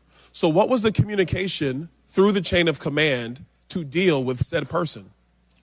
What I can tell you is that when the individual was identified by the counter sniper, they took one shot and neutralized that individual. But that was after the shooter already took a shot. Is that correct? That is correct. So what you're saying now is that the Secret Service did not see the shooter on the roof until after the shooter took a shot? I do not have all of those details at this time. If you don't have those details after She 9 literally days, just Director, then what? he literally just made her answer her own question without even realizing it. That's the crazy part about that right there. He literally just made her answer her own question. So you mean to tell me that y'all had surveillance and knowledge of the shooter being there, as well as the drones being used? You've already confirmed all of these things, right? You also confirmed the fact that your counter sniper saw him ahead of time. Yet, no shot was taken at that sniper until after he took a shot. And yet your answer still is, yeah, I don't have any information at this time. We're doing an investigation. That was a yes or no question right there. Telling me is that you guys didn't see it. Is that correct? I am telling you, I don't have all the details of the sequence at this time. Director, it's been 9 days. Either you have the information or you do not. Is that correct? We are still in the process of conducting interviews and an investigation. Some of my colleagues have texted me over the last couple days, bipartisan, about whether you should lose your job. And I've been quiet on that question because I wanted to see what you were going to do today. In my opinion, you do need to be fired immediately. And it is because this is gross incompetence. And the fact that it's been 9 days, and these are simple questions to answer. I'm quite sure if I asked any one of my kids if they got in trouble and I told them to give me the details, I would get more answers from them than I'm getting from you right now. And that's what's frustrating on a bipartisan basis, on a nonpartisan basis. This is a joke. And Director, you're in charge. And that's why you need to go. Mr. Chairman, I yield back. Chair now recognize Mr. Goldman from New York. Thank you, Mr. Chairman. Director, I want to follow up and just understand a little bit why there is so much information about this out in the public, including some from you and your communications team, and yet you're here pursuant to a subpoena under oath in front of Congress, and you're unable or unwilling to answer some of those same questions. Can you just explain why you are answering so many fewer questions here than you have to the media? I'm answering the questions that I'm able to answer based on the fact that there are multiple ongoing investigations. But you have answered some of these questions previously, correct? To the public, to the media. Which questions? Well, did you have an interview with ABC News? Yes, I did. Okay. And did you explain the interaction between local law enforcement and the Secret Service, and that local law enforcement was responsible for securing the perimeter of the building where the shooter was? I said that the Secret Service is responsible for designing and implementing and executing the security plan, and that we rely on the assistance of our local law enforcement partners to assist us with that plan. Let me ask you something. Were you given any instructions about what you can and cannot answer here today? My ability to answer questions is solely reflective of the fact that there are multiple ongoing investigations, and I want to make sure that I provide accurate information that doesn't conflict with any of those investigations that are going on. So is it your view that you can't talk about anything that happened that day until those investigations are completed? My view is that I want to make sure that this committee and the American public gets correct and actual information. And so is it your view that that can only happen after the completion of the investigation? It is my view that when the investigations are complete, that we will be able to share that information. And how about before that?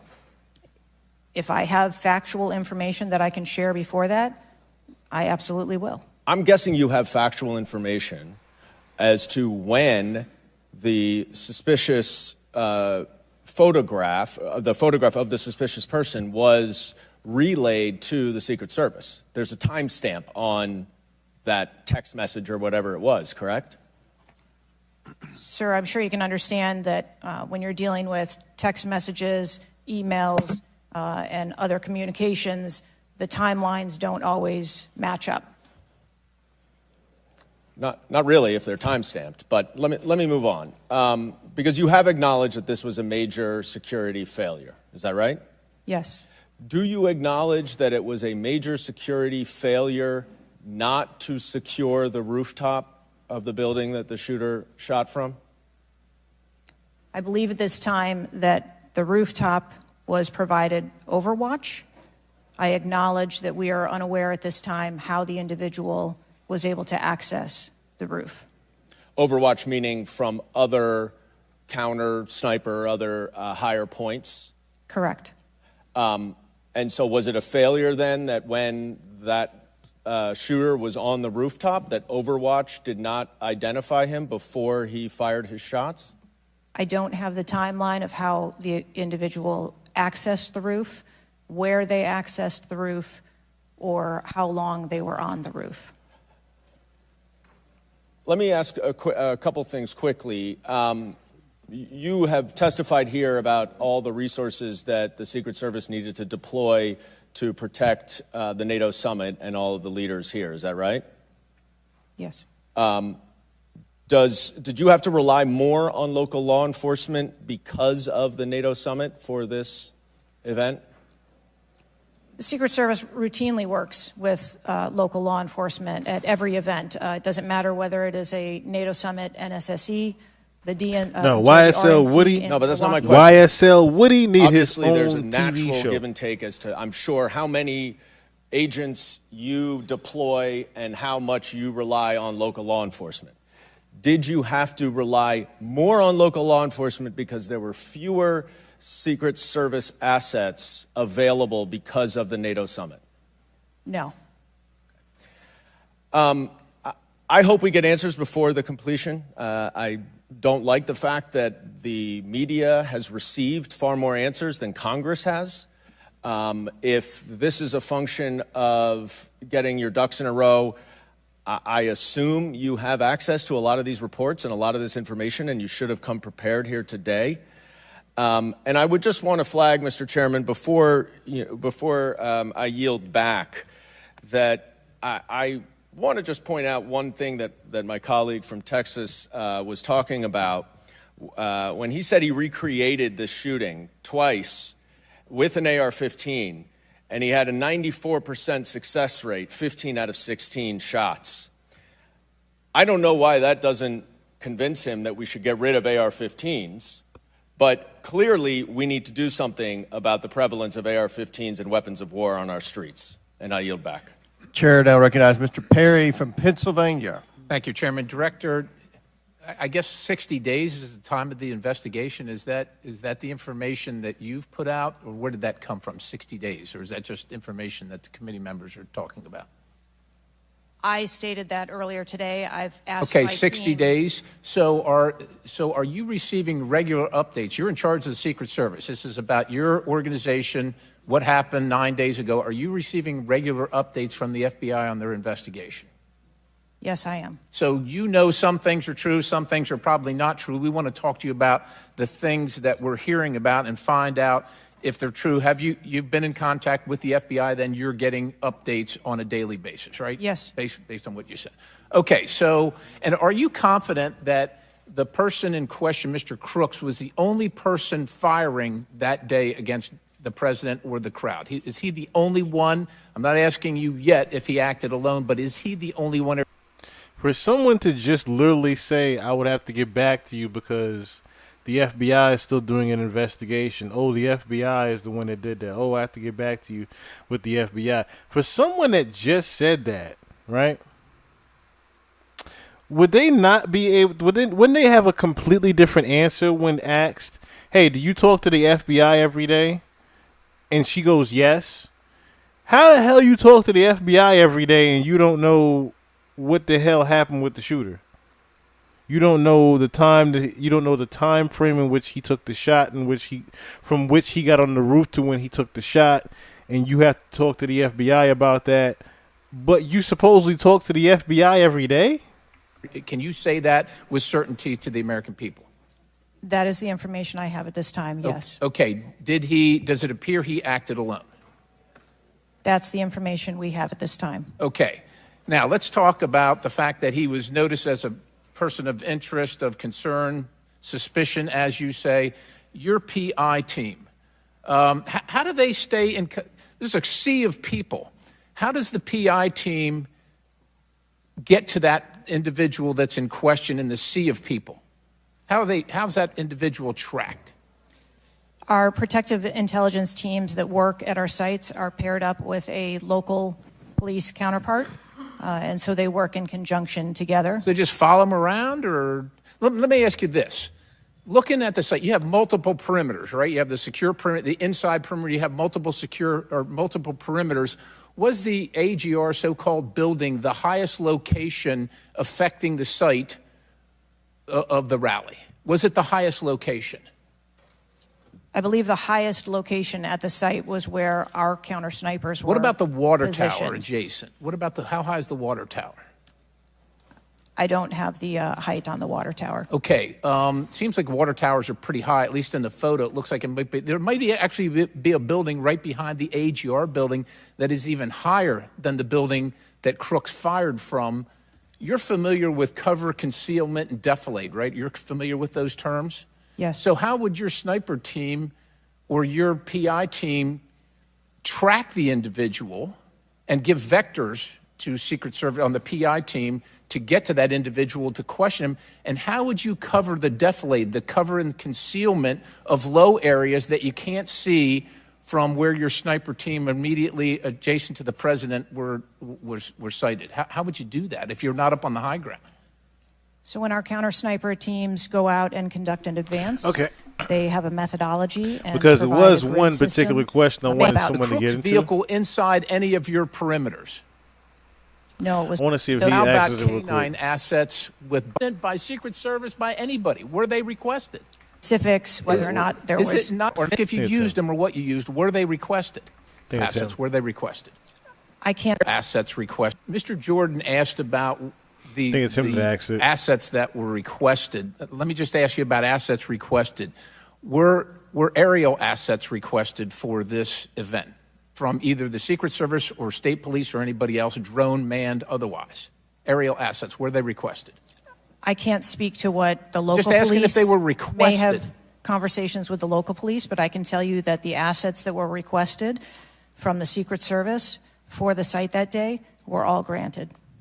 But were aerial assets requested? I didn't ask if you used them or what you used. Were they requested? Overwatch was requested and Aerial. that was provided. Is that aerial? Because Overwatch could mean on the water tower or not on the water tower. Can you be specific, ma'am? I'm running out of daylight here. I understand. If you're asking me about specifics, whether or not there was. Is it not clear what I'm asking you? Were aerial assets requested by the president, by Secret Service, by anybody? Were they requested? The Secret Service, we felt that we had a good plan in place. Okay, fair enough. How about K-9 assets with bomb sniffing or explosive sniffing capabilities? Requested. I didn't say they were present. Were they requested? Those requests were fulfilled. They were requested and fulfilled. Mm-hmm. So was the Crooks vehicle inside any of your perimeters? No, it was not. It was not. How did you? So it was not within the. It was not. So what was there a device located on Mr. Crook's body to detonate the vehicle?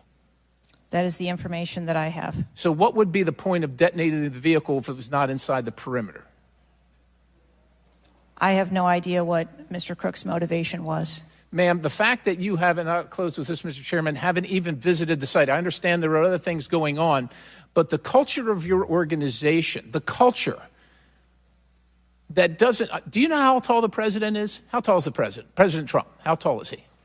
He's over 6 feet tall. I don't know. Okay, so do you assign agents based on their ability to cover physically and carry, if necessary, the President of the United States when you assign them to this mission? Is that a parameter that is considered? I assign agents to work our protectees that are capable and have been trained by the Secret Service. I understand they're trained, but if you're not tall enough, it has nothing to do with, we're not mad at you, but if somebody's 7 feet tall and you're 5 feet tall, there's going to be a delta there that is problematic in protecting the protectee. And I'm asking, is that a consideration when these agents, not saying you, but when they're assigned to the protectee? The agents that are assigned to our protectees are perfectly capable. Okay, ma'am. So of the providing culture is what I'm protection. concerned about, because the primary objective here seems to be something other than securing the site, securing the principal, and securing the people at the site. Right, And he's that's another one the getting concern frustrated. Based on the answers that you've one given more today person. so far. One more person. This is and those and we're gonna get to Did you see that occasion where there were a another bunch of meat and potatoes we university got here. assessment of? I also think I want to thank the subpoena that you sent. I want to thank Ranking Member Raskin and your work, the letter you sent to the committee, and I also support the creation of a commission to get to the bottom of what happened.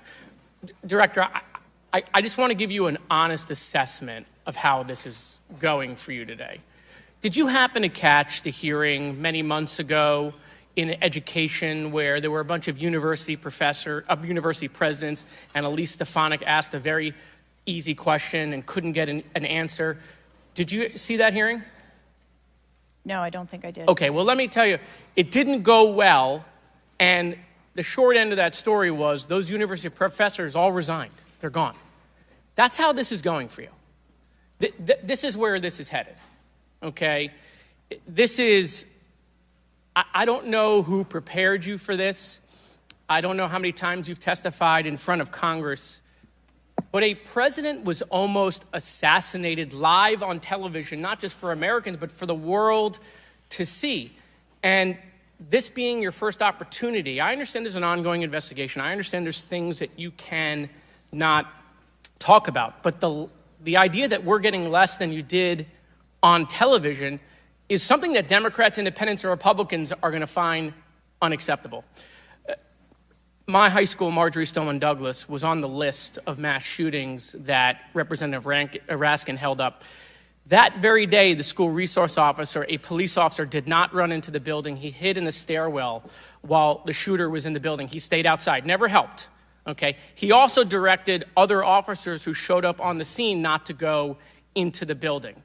When it was determined that the failures in response and training, and that the sheriff fired nobody in his agency, Governor DeSantis then removed that sheriff. I supported the removal. So here's my question. You said there's going to be accountability. I understand you don't want to give us names.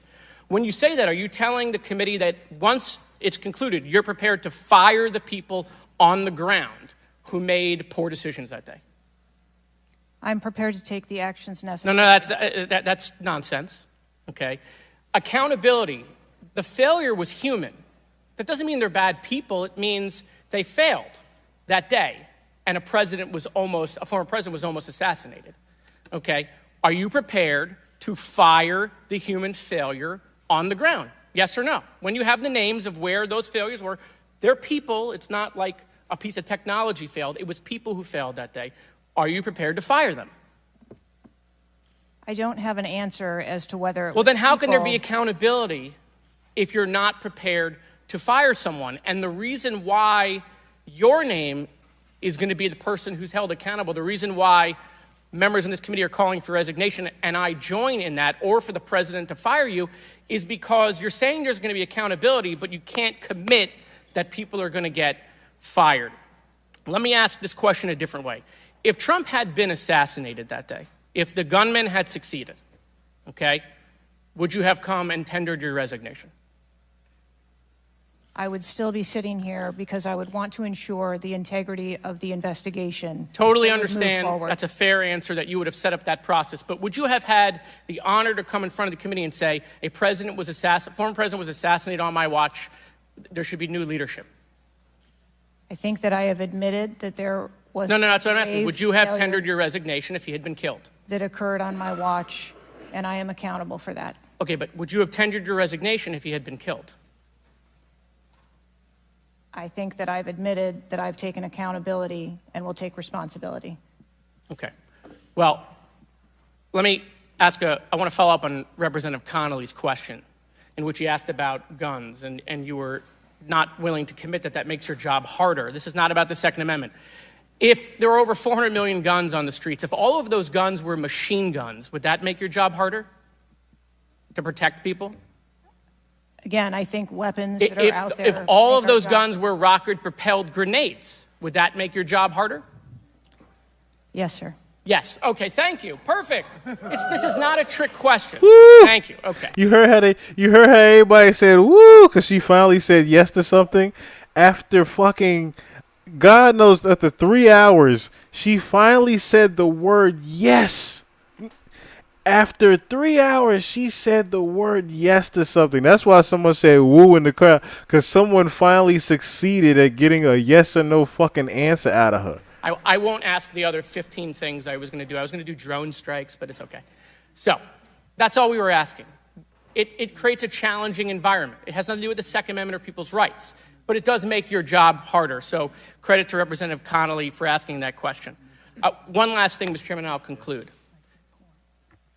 You know, there was a question asked, is an Iranian assassin more capable than a 20-year-old? And I have been tough on Iran. I probably have more resolutions on Iran than almost anyone in Congress. But I can tell you it isn't Iranians walking into schools and grocery stores and movie theaters and churches. It is 20-year-olds, right? And some of them are mentally unstable. And they have access to guns. And they're domestic terrorists. Someone talked about Christopher Wray. Christopher Wray has talked about domestic terrorism.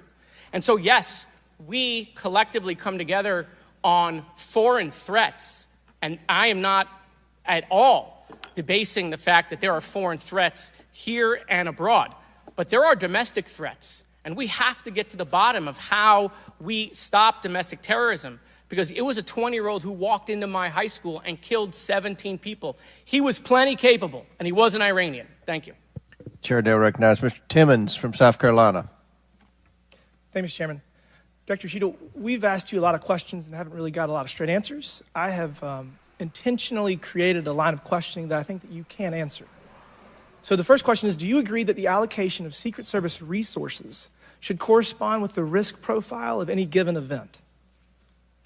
a higher degree of risk at one event should get more resources. Is that fair? That is fair. Okay. And when two events occur at the same time in the same geographic vicinity, that the risk profile of each event should be taken into account, and whichever event is greater risk should receive greater resources. That is correct. Okay. So I'm going to go over the Trump event. So this was publicly announced July 3rd, Butler, Pennsylvania. The venue is an outdoor fairground, open air, no existing security. The crowd size was expected to be tens of thousands. It ended up being over 20,000. There were general and specific threats from foreign adversaries. As the chairman of intelligence remarked, Iran has said they want revenge, as well as when President Trump was in office, he made a lot of people mad, terrorists to be included all over the world. And, you know, President Trump is the former president and the future president. So I would say that that is a fairly high-risk event. Would you agree? Yes. Okay, let's conversely, the First Lady had an event at a casino in Pittsburgh, just a few dozen miles away. It was a dinner for the Italian Sons and Daughters of America. It was publicly announced on July 10th. What's interesting is that the casino is actually extremely secure. They already have magnetometers existing prior to this event even being announced. I think it's him now. It's the last guy we're going to get to, and I'm going to change it real quick. There were no specific threats. There may have been general threats. And the asset is the First Lady. Those seem like there's a huge disparity relative to risk. Would you agree? Yes. Okay, thank you. Multiple whistleblowers and various media outlets have reported that the Pittsburgh field office of the Secret Service allocated 12 additional post standers to the First Lady's event and 3 additional post standers to the Trump rally. Is that correct? There were no assets that were diverted from the First No. Lady's This is a very simple question. I'm not asking if anyone was diverted. Did the First Lady's event that was relatively secure, especially compared to Trump's rally, get 12 assets? And did the First Lady's event get 12 assets and Trump's get 3 from the Pittsburgh field office? That's a yes or no question. If you don't know, don't answer it. I mean, if you don't know, don't answer it. The number of personnel that were allocated to both of those events were comparable to the risk at both of those events. Wow.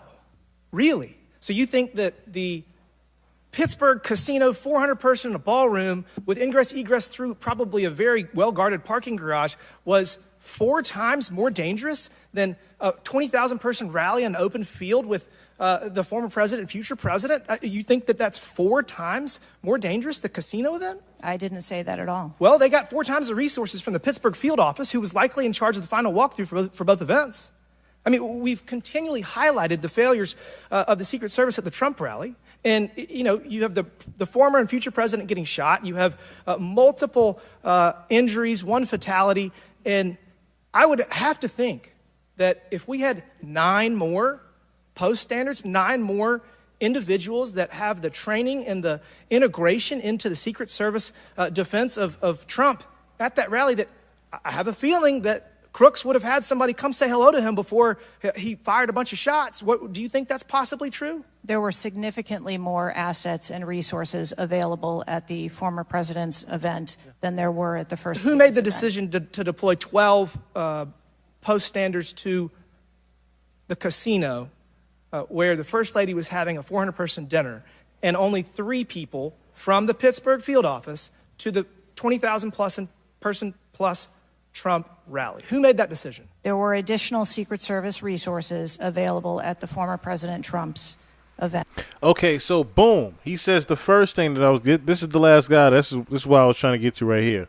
Boom. Says the first thing right here. So how is it that a much smaller venue and less important event had more security, more heightened security than Donald Trump at his 20,000 plus people rally?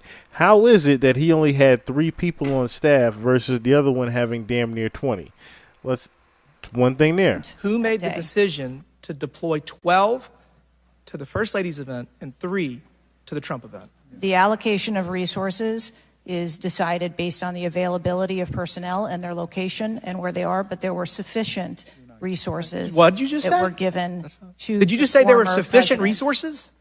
President Trump event got that shot. day. Someone got killed. There were not sufficient resources, clearly. There was and a it gap. doesn't take 27 years of experience to know that. And whoever made that decision, it probably wasn't you, needs to be fired. And then you need to resign because this is absolutely unacceptable. And you've lost the trust of the American people. With that, Mr. Chairman, I yield back. Gentleman yields back. Chair now recognizes Ms. Tlaib from Michigan. Thank you so much, Mr. Chair. Thank you, Director, for being here.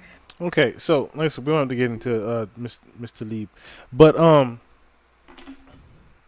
as you guys clearly hear, as you guys clearly hear, the fuck ups that are going on even within Congress, future president, okay, they are using predictive programming right in front of us as well with this.